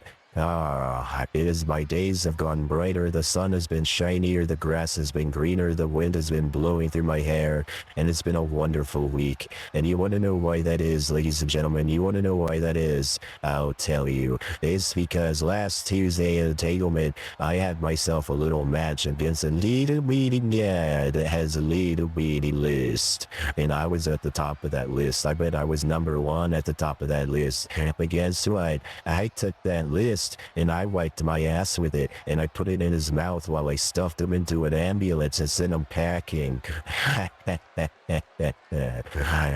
The only list that I see now is the organ donor list for Mr. Little Spike Ryan, who thought he could escape the clutches of one Mr. Coke. And while he's gone in the hospital, laying up in his hospital bed, recovering and recouping from his injuries, whether they be physical or mental, probably more so mental after I'm done with this segment here tonight. It gives me great pleasure to allow you all to reveal a few shots that I had on my way. Because, of course, being the nice guy that I am an absolute, I can be your best friend in the world. There's no way that I would ever be a nasty or mean guy. Deep down inside, I'm a true and good person. I have good karma. I'm a good friend to those who in need. And I did the same despite all the trash talk that I've given to Spike Ryan. Deep down inside this Coke bottle, inside this Coke can, I truly care. I have a caring heart. And that's why I wanted to show you a little bit of some screen grabs I had from my vlog that I had while I accompanied, yes, I repeat, I accompanied Spike Ryan on his way to the hospital last Tuesday on pay-per-view. Yes, we had an ambulance match for those that were too cheap to buy the pay-per-view or weren't even here last Tuesday. Shame on you. And I ended up winning, but I'm not out here to gloat. I'm not out here to be a bad guy. I'm truly a nice guy. And that's why I'm going to come out here and show you some segments, some footage of what occurred last Tuesday. So if we can switch over to that real quick here, that'd be great. No, not Jimmy Zaz. All right, so first up, I'm going to show you guys the first scene of our epic vlog adventure. So first of all, we thought originally that Spike Ryan was going to be inside a crate, and we're gonna send him to the WWE Elimination Chamber pay-per-view. Because I packed up a crate real nice, had his name on it, and said, hey WWE, since you like to ruin and come into the middle of our matches and our events with all your superstars randomly in the middle of our Kappa title matches. I mean, sometimes you'll see Finn Balor, sometimes you'll see John Cena, sometimes you'll see Raquel Rodriguez, whatever. You know what? Why don't we send one of ours back to the WWE? And so what did I do?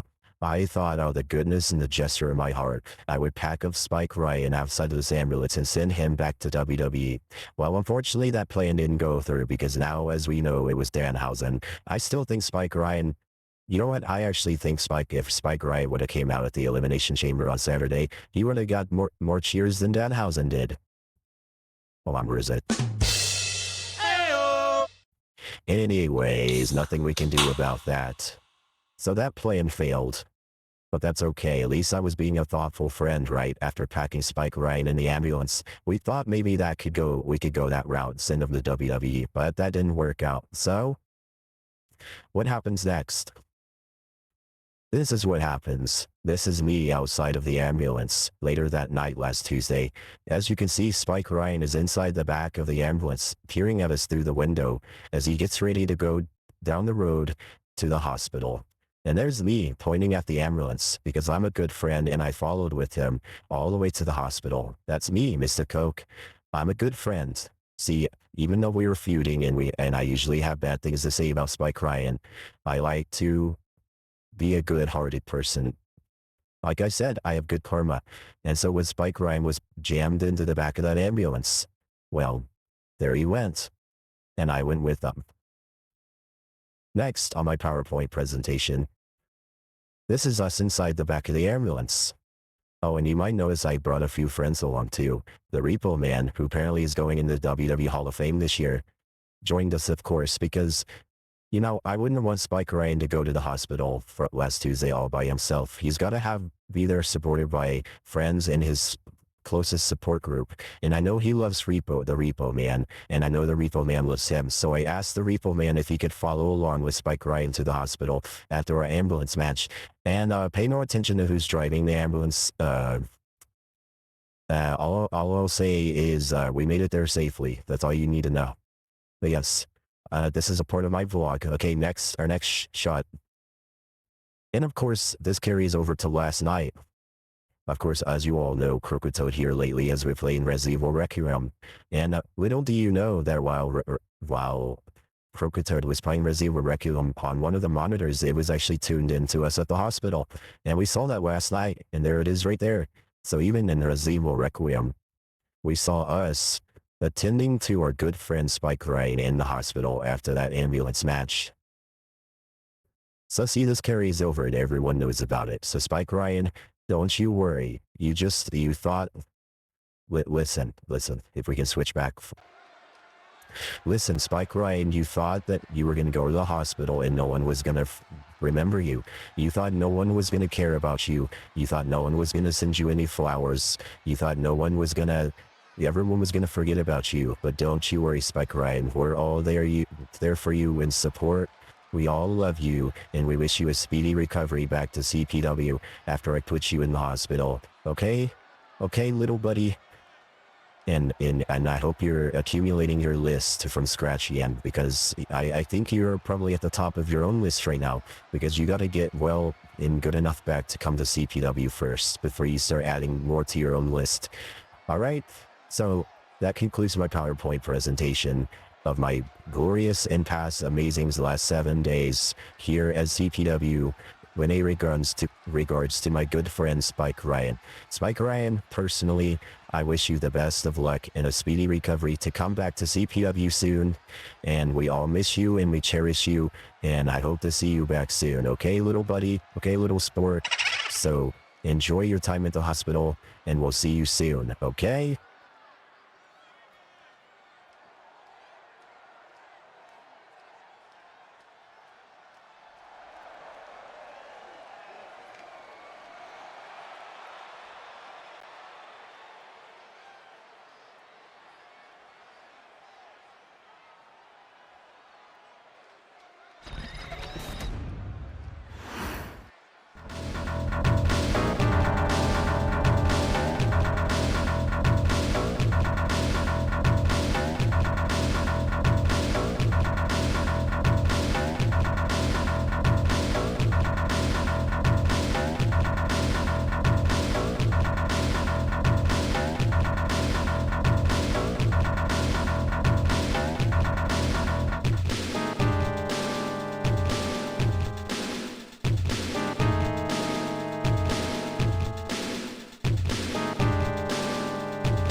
The following contest is a fatal four-way match. Making our way to the ring from Anaheim, California, the Gladiator Diamond.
And her opponents, first, from Boston, Massachusetts, Julie!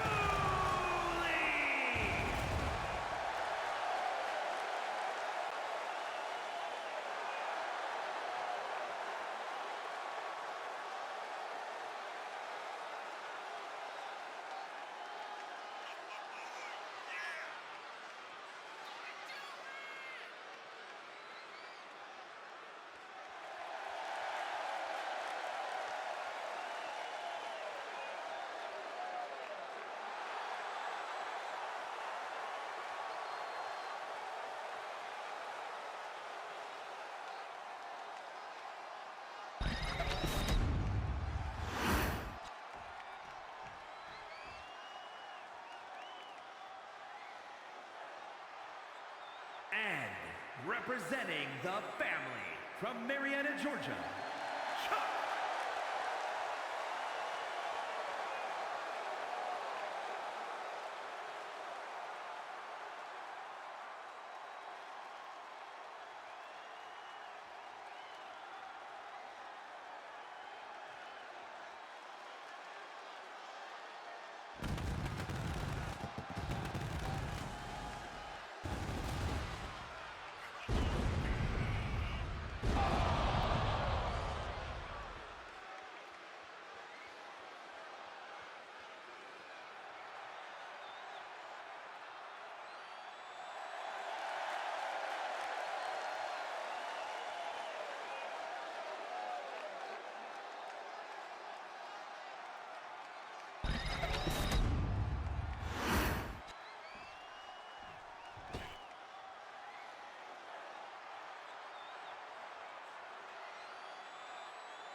And representing the Acolytes from London, England, Jen Von Lee!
Okay, wow, what a match we have right here. Fatal four-way match, and what I'm being told in the back by Eric Bischoff.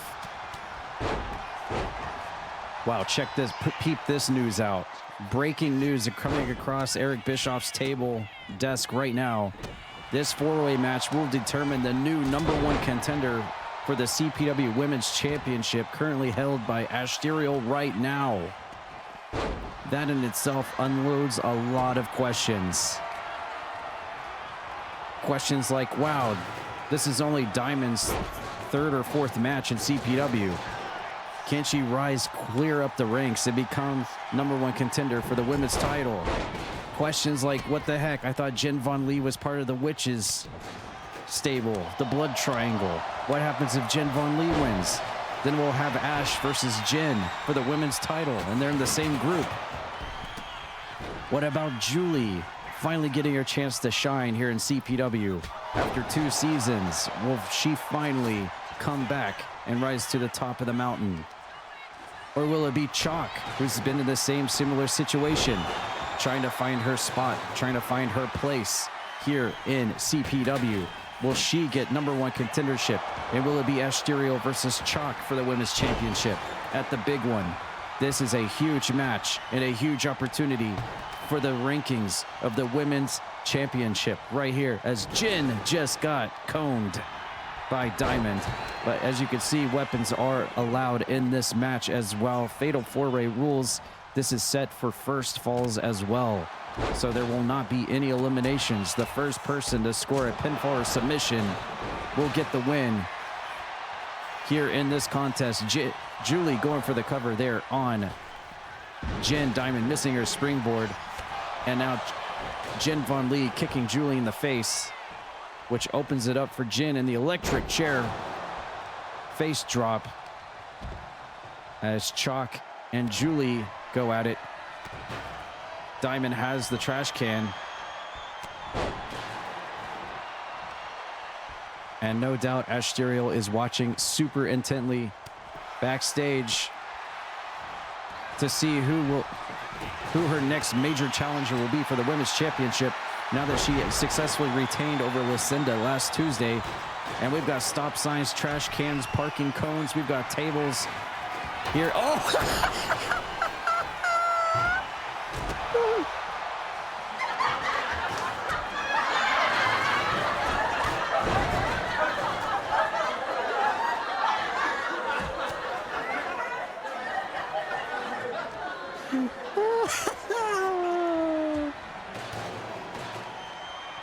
That has to be the funniest shit I've seen in this game ever.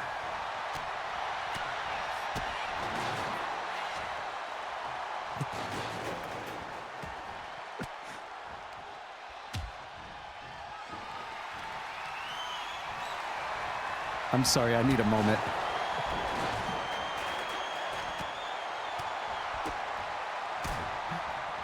Queen Savi, welcome in. Maybe we'll see Queen Savi enter the world of Croakitoad Pro Wrestling when the new game drops next week. I'd love to see that. Welcome in. Can we get a shout out to Queen Savi? Super amazing Tomb Raider speed runner, challenge runner, entering the world of Resident Evil, playing those games right now. Always an amazing stream. Part of Croakitoad Gaming stream team. Definitely give her a follow. Check her out. Support Queen Savi. Chalk getting whacked at the back of the head with a steel chair by Chalk, and there's the inside roll-up. Now Julie going for the cover on Jen Von Lee and a breakup by Chalk. Hey, Lucky Locky, welcome in. How are you doing? Sorry I missed you earlier. I think you came in while Mr. Coke was trash-talking people. Mr. Tofu's Barrel Ass, what's going on? Welcome in, everybody. If I missed anyone, I'm sorry. It has been a wild and woolly, crazy, action-packed CPW tonight. And this match is no differently. Attempting to find out who will challenge Asterial for the women's championship at the big one. This is a huge match for the women's division. We have at least 3 of the top premier women on the ladies roster here at CPW, plus the newcomer Diamond really getting a huge opportunity amidst Chalk, Jen Von Lee, and Julie here. And there's Diamond with the somersault I'm prettier onto Jen Von Lee in the ring, and there's Julie in to make the save. Close call from Diamond there. Almost getting it, was almost in the clear runnings, but no dice in this four-way match. There are some serious implications in this match, especially, well, actually, if anyone wins, really. Asterial going to have to face her own blood triangle stablemate. Asterial going to be put against the test against one of the veterans of this industry, Julie, or even Chalk. Asterial versus Chalk. A supreme battle of the goth mommies. Will that happen for the women's title? And we saw Chalk almost scoring the win there over Jin Von Lee, also a goth mommy in her own right. We have a lot of those on the CPW roster. Diamond sitting to the corner. Here comes Chalk now with a side slam onto Jin Von Lee, onto the steel chair, by the way. But the pin is broken up. And now Diamond working over Julie, and now Chalk stuffs her in, has got her up on the shoulders, and is going to drop Diamond face first onto the top turnbuckle pad. In this four-way ladies matchup for the #1 contendership for Asterial's Women's Championship. 4.5 match star rating as Chalk gets face planted into the ring mat. And now Jin Von Lee, turning your attention away from Diamond, goes back to Chalk. And Chalk now going for a trash can, and once again, Diamond, and Diamond getting, for the second time in the match, getting her face crushed by a weapon, and Julie gets whacked in the back of the head by a trash can by Chalk now. And everyone is dazed, stunned, or laid out right now. And now Diamond with the go behind and a neck breaker onto Chalk. Julie with a steel chair shot. Chalk kips right back up to her feet. And we had a cover there for a second. We got weapons everywhere in this thing. Springboard crossbody from Diamond onto Chalk. And Jin Von Lee with a kitchen sink to Julie. And now they both roll out of the ring. Jin Von Lee now getting whipped into the ring ropes. Duck under, leapfrog over, missing the drop kick. And Chalk is up on the top rope there.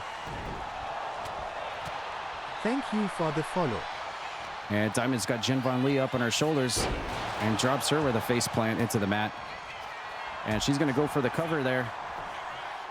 And Chalk is quickly, immediately turns around and makes the save, but a drop kick to the back of her head. And here comes Julie now. Oh, locks up Diamond into the twist of fate cutter. One of her finishing maneuvers right there. And Chalk quickly scrambles and makes the save to cut that pin off. What a great match, man. This can go either way. Everyone looks really good in this match, knowing that there is a lot on the line in this thing for the ladies of CPW. Side slam, sidewalk slam for Julie. Diamond's laid down on the outside. Here comes Chalk, throwing Julie into the corner as Jin Von Lee rolls out. Chalk's got the cone now. Weapons entirely legal in this thing. Diamond has a table, bringing a table into the ring as Jin Von Lee poses on the outside. And again, Diamond hitting the somersault and prettier onto Chalk. And oh my God, there's tables and weapons and things flipping and flying all over the place. Jin Von Lee going for the cover on Chalk, but Diamond breaks it up. And Jin getting whipped clear out of the ring, but gets German suplexed by Chalk, and now goes for the cover. Is Chalk gonna do it? Jin's laid out. Julie doesn't know what's happening. No, Diamond kicks out. And we've immediately got ourselves a 5-star matchup here. I wouldn't expect anything less. In the very least, from the likes of having Chalk, Julie, and Jin Von Lee in the match. Proven, experienced over the years here at CPW. Oh my God, and Chalk just drove Diamond headfirst into the mat with one of her patented pile drivers. It almost gets the win. We almost had Ash versus Jin Von Lee at WrestleMania, at our WrestleMania event for the women's title. And Chalk with the spear to Jin, taking her off her feet. And Julie chunking a trash can at Diamond. Here comes Chalk now barging into the corner, but Jin counters. Or wait, no, she doesn't. Oh, and I think Diamond has just been busted open, courtesy of Julie as well. And now Chalk has got the steel chair, whacking Jin while she's down. Just going to town. We got weapons all over the place. It is a complete brawl. And a side backbreaker from Chalk as Julie comes back into the ring. And hits another sidewalk slam on the Chalk, and Diamond kicks Julie in the back of the head. And now goes for the table.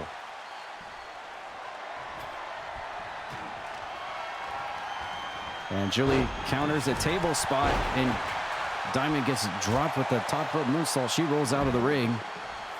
And here comes Chalk again, side slam onto Julie. Straight to the cover, but Jin Von Lee is right there to make the save. And this match will continue on. I wonder if the table is going to come to play here. Jin sending Chalk into the corner. And runs across the ring with a back elbow. And now goes for... shoots the half, goes for the cover. 1, 2, and Diamond's there to break it up. And now Jin, Jin in a bad place right here, propped up against the table. Chalk gets caught with a forearm smash. And missing an SI moonsault is Diamond. Julie coming back into the ring. And now Jin, Jin's going crazy here. We got that reverse dragon sleeper. Look at that. Chalk has won so many matches with that submission, but Julie broke out of it. If anyone was going to break out of that standing dragon sleeper from Chalk, it would have been Julie.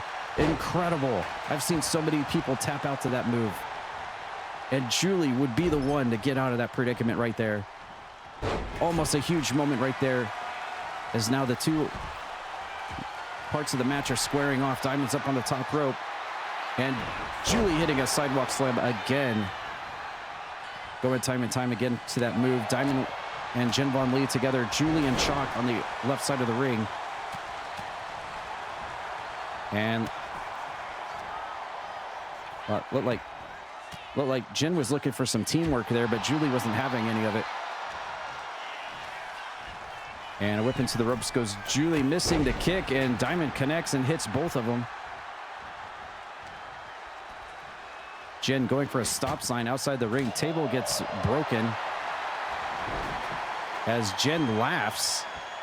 Jin is laughing at what just transpired. Side headlock from Diamond. And Diamond whacks Jin with a table and sets it up. Julie and Chalk both laid out on the outside. And here comes Jin with a reverse Irish whip. And does she have Diamond here? Diamond's about to get chunked through a table by Jin Von Lee. Or no, Diamond reversed it. It looked like Jin was about to crunch Diamond through a table, but it got countered. And now Jin is staggered.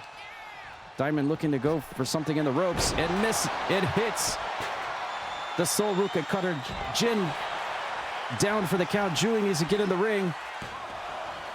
And Julie, no! And Diamond has done it out of nowhere. Diamond has done it with the Sol Ruka cutter, has eliminated Jin, and she will win this match. Become a #1 contender for the women's title. I can't believe it. She did it.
The following contest is scheduled for one fall. Making her way to the ring from Sioux Falls, South Dakota, Maggie Moore.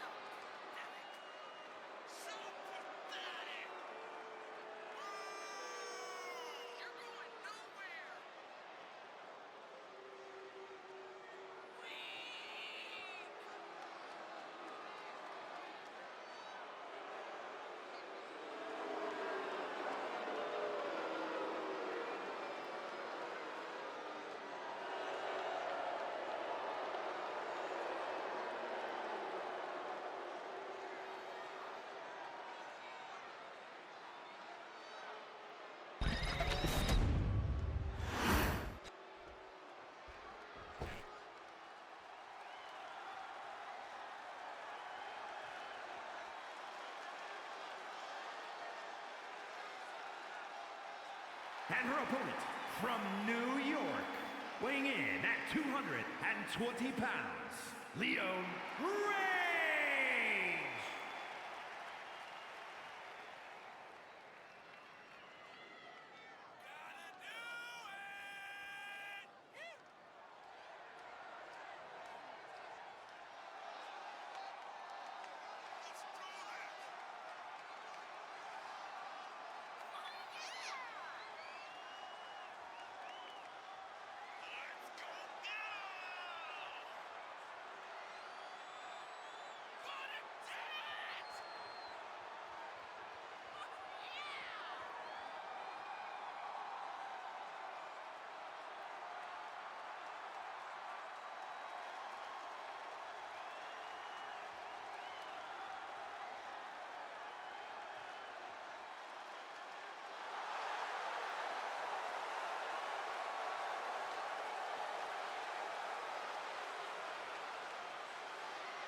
All right, here we go. We're getting close to the end of our show tonight. We got Leo Reigns taking on Maggie Moore.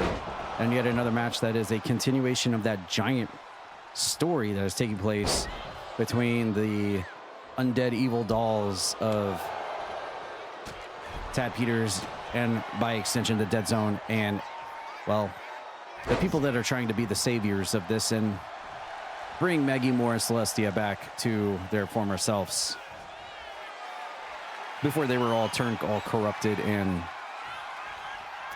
well, they just need to be exercised, let's be honest.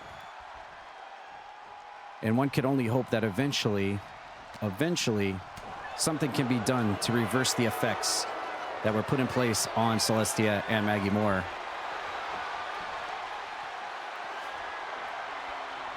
And maybe that will be the culmination of what happens at the big one at the end of April. But we have another chapter in this story right here between Leo Reigns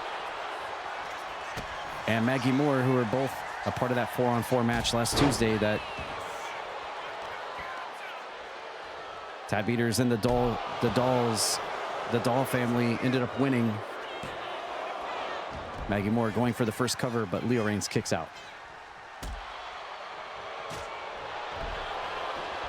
And Maggie Moore again going for a lateral press here on Leo Reigns.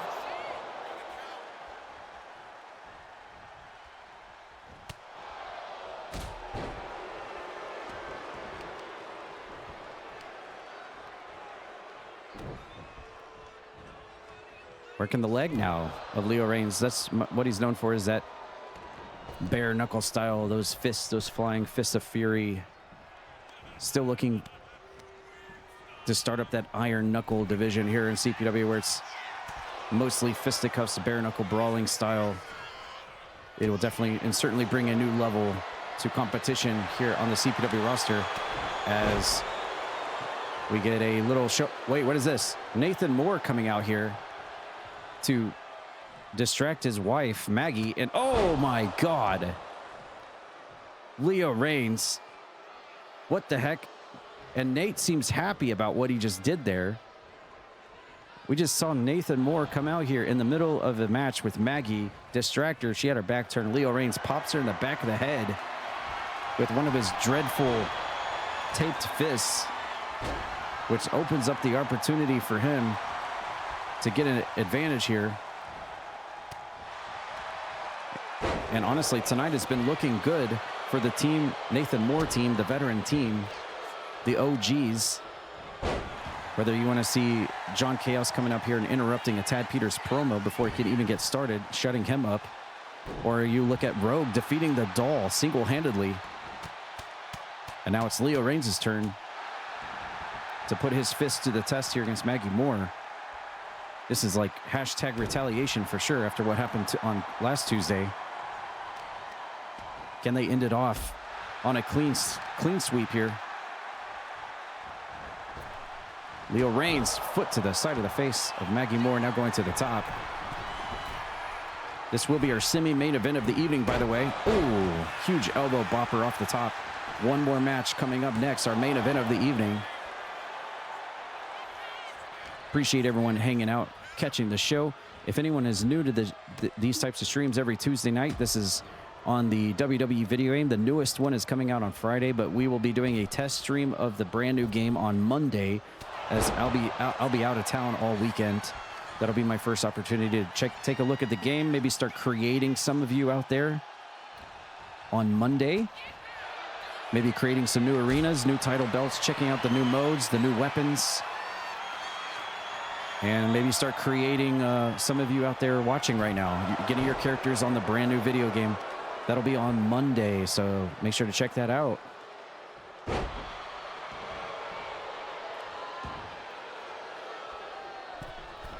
And Maggie Moore going to the middle ring rope.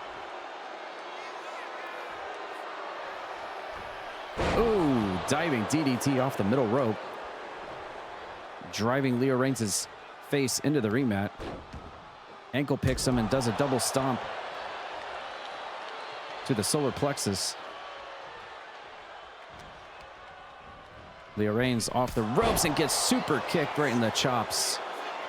A message clearly sent to her husband, Nathan Moore, who we just saw come out here. 1-2, almost gets it. Oh, Maggie Moore letting that Latina Fury come out, slamming her hands in the mat. I'm surprised she didn't attack the referee.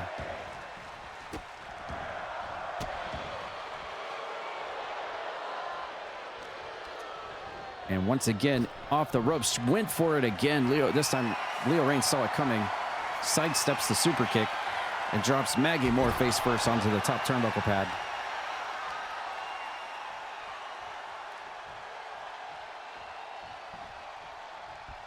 Creating everyone again on the actually, to believe it or not, I actually enjoy creating everybody. It gives everyone a fresh coat of paint. That's one thing about this whole process I have always enjoyed is the creation process. So I actually do not mind it. You would think it's a pain in the ass and a ball ache to have to redo everybody every year, but I guess I'm maniacal in that way that it's actually enjoyable to me to get everybody remade and up and going again.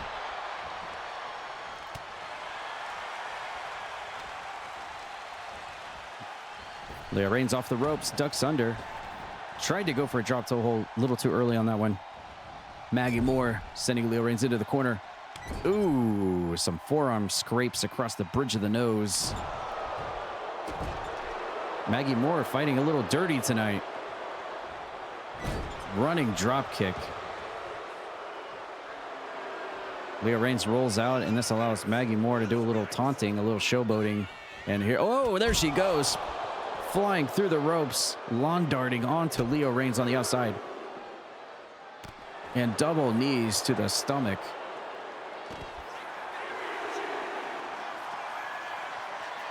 Here comes Leo Reigns. Firing back with a regal neck breaker.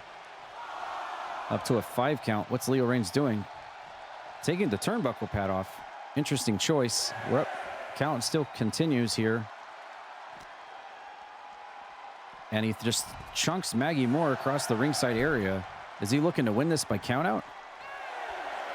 And, well, Leo Reigns is certainly proud of himself here, and I think he might be winning by countout. No, Maggie Moore slides back in. Thanks to the referee's discretion. And this match will continue. Maggie almost losing by countout there, but made it in before the 10 count. And now she's hooked up on the bottom middle ring rope. Leo Reigns finisher locked in.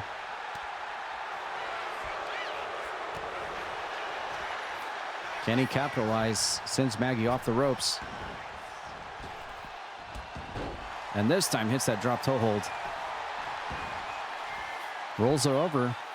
And his own plan backfired. The referee now tending to that turnbuckle. Trying to fix that turnbuckle pad that he messed around with earlier. That will backfire on him. Maggie going for the super kick again. But Leo Reigns saw it coming. La Magistral Cradle here. Is this going to do it? 1-2. Almost got it.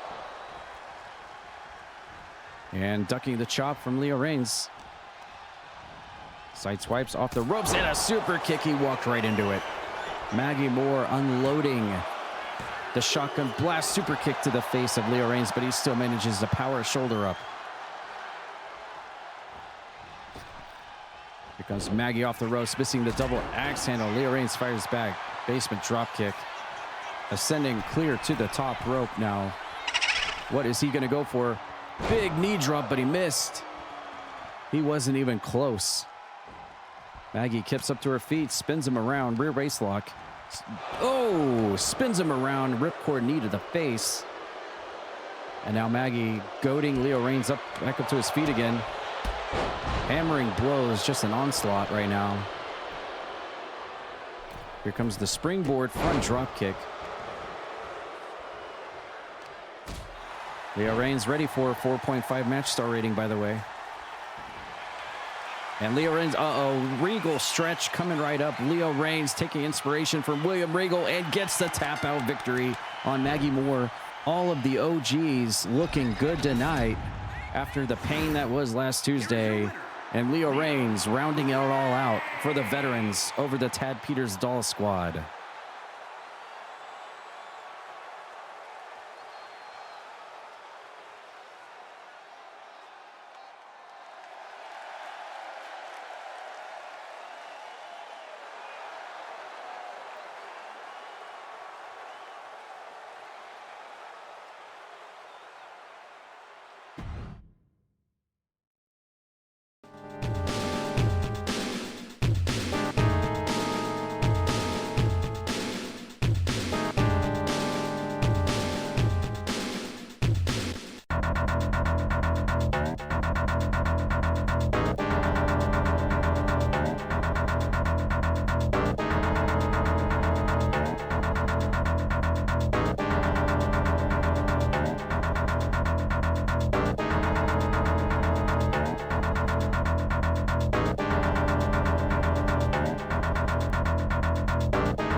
And oh my God, I'm seeing what this match is on paper. Are you kidding me right now? Oh my God. You're going to see what the main event is.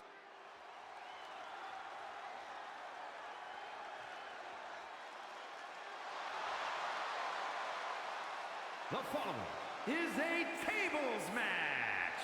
Making his way to the ring, representing Dudes with Attitude from Little Rock, Arkansas, weighing in at 302 pounds, Rock Hardcore Me!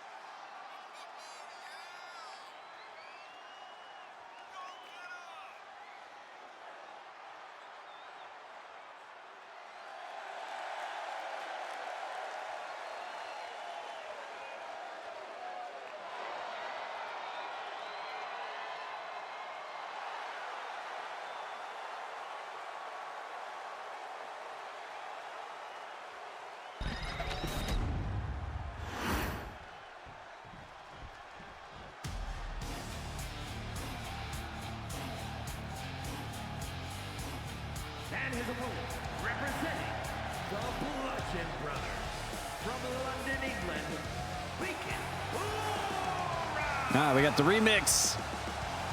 And this is why I questioned. We get the coffee remix, Bacon Lara, who's not quite bacon anymore.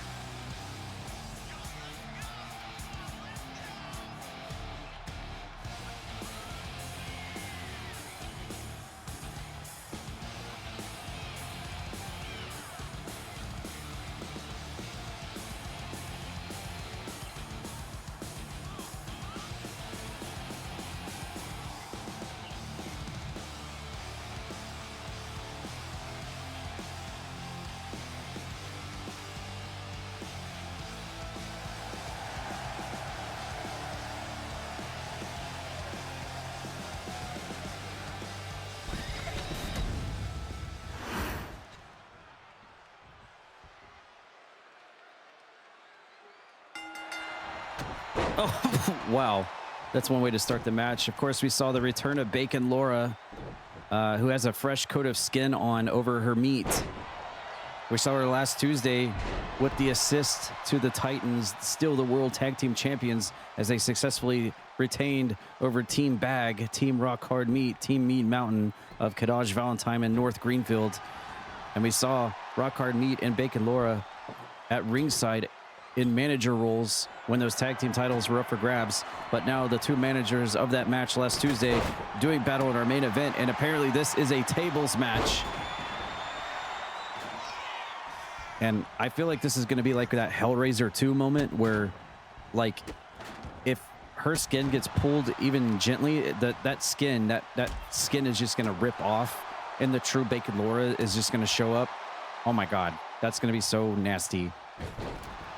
Please do not pull on her skin or slide her skin off, because we know what's waiting underneath, and it's the bacon of the Bacon Lara. I just hope it's reinforced skin. It's double textured. It's two-ply skin.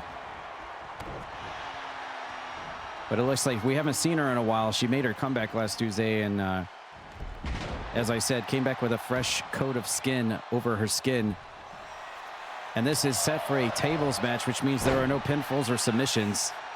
So Bacon Lara, who we also haven't seen in a while because of her duties as a mother, taking a lot of time off from the ring.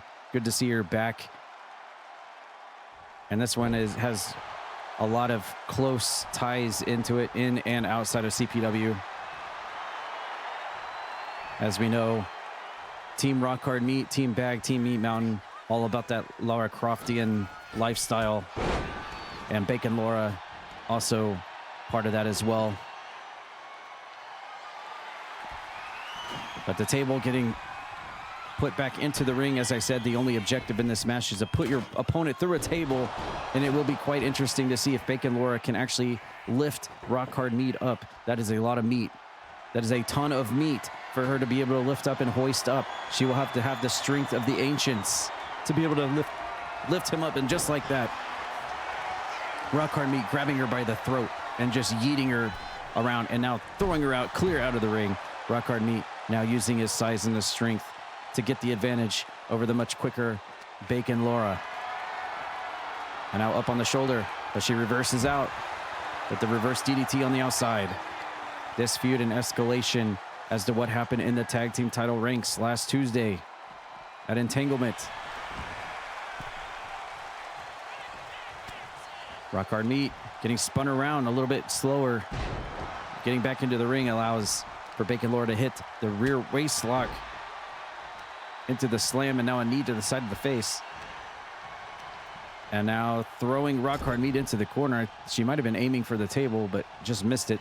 Spins Rock Hard Meat around in the corner. And now hooking the leg up, working on the leg of Rock Hard Meat. Trying to soften up his meat on that leg. Couple of boots to the side of the face now, scraping the war paint off. Bacon Lara going to the outside, looking for a weapon under the ring. Kendo stick, and the table has just glitched out. Like it's a Tomb Raider. Oh my God, she ran into a brick wall there. And now roll, rock hard meat. Whacking Bacon Lara with his stick. But she comes back. Motioning for rock hard meat to get to his feet. Looking possibly for a springboard maneuver here. And does, nope, missed. Rock hard meat sidestepping out of the way. And, oh, tried to go for the huge lariat, but missed, just missed out on it. And now Bacon Lara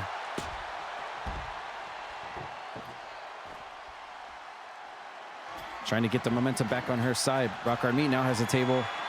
Oh, she whacked herself in the head with the table. Tried to go for the outside spin kick, but rock hard meat dodged it. And now Bacon Lara landing on her feet after another dodge. And now a fight out here close to the front row. Uh-oh. Powerbomb. Oh, my God. That will knock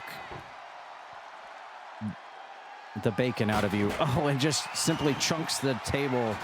Oh, splashes her while the table is on top of her. Literally making a Bacon Lara table sandwich here on the outside. Uh-oh, Bacon Lara, and again, big trouble here, but she rolls through.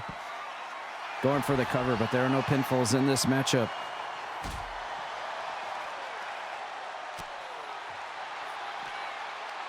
Rock hard meat now. Getting reverse Irish whipped. Oh, clear to the other side of the ringside area. And Bacon Lara able to lift. Oh! Able to lift rock hard meat up and spin him inside out. Knee to the face. And then a standing moonsault. Lara Croft, Bacon Lara showing off those acrobatics and aerial abilities. And now she is just back in the ring. She's got the kendo stick. Oh, and rock hard meat eats all of that stick. Whacked on the top of the head. Bacon Lara now, table in hand, going to bring another one into the ring. Uh-oh, she may be going high risk here. Off the, oh my God, she tried to dive off St. Francis Folly, and she splattered, which opens it up for rock hard meat now to figure out what his game plan is inside the ring. He's just waiting for her. Let's see if his play. Nope, she's just a little bit quicker than the bigger boy, but he reverses the grapple. And here comes the power of rock hard meat, but she counters. What is this?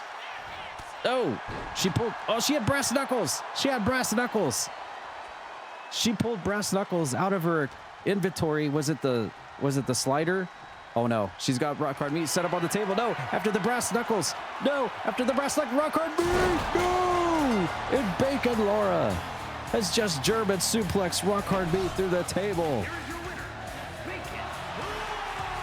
And picks up the win at our main event of the evening. The meat smashing through the table after brass knuckles were selected from the inventory.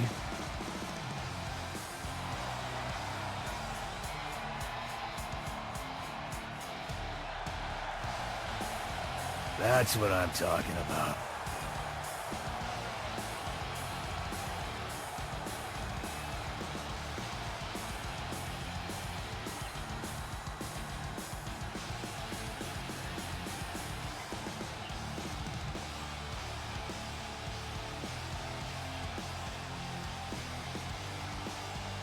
Well, thank you guys so much for watching and hanging in tonight. If you didn't get featured onto the show, or your feud didn't get featured on the show, don't worry, you'll be featured next Tuesday. As I always say, it's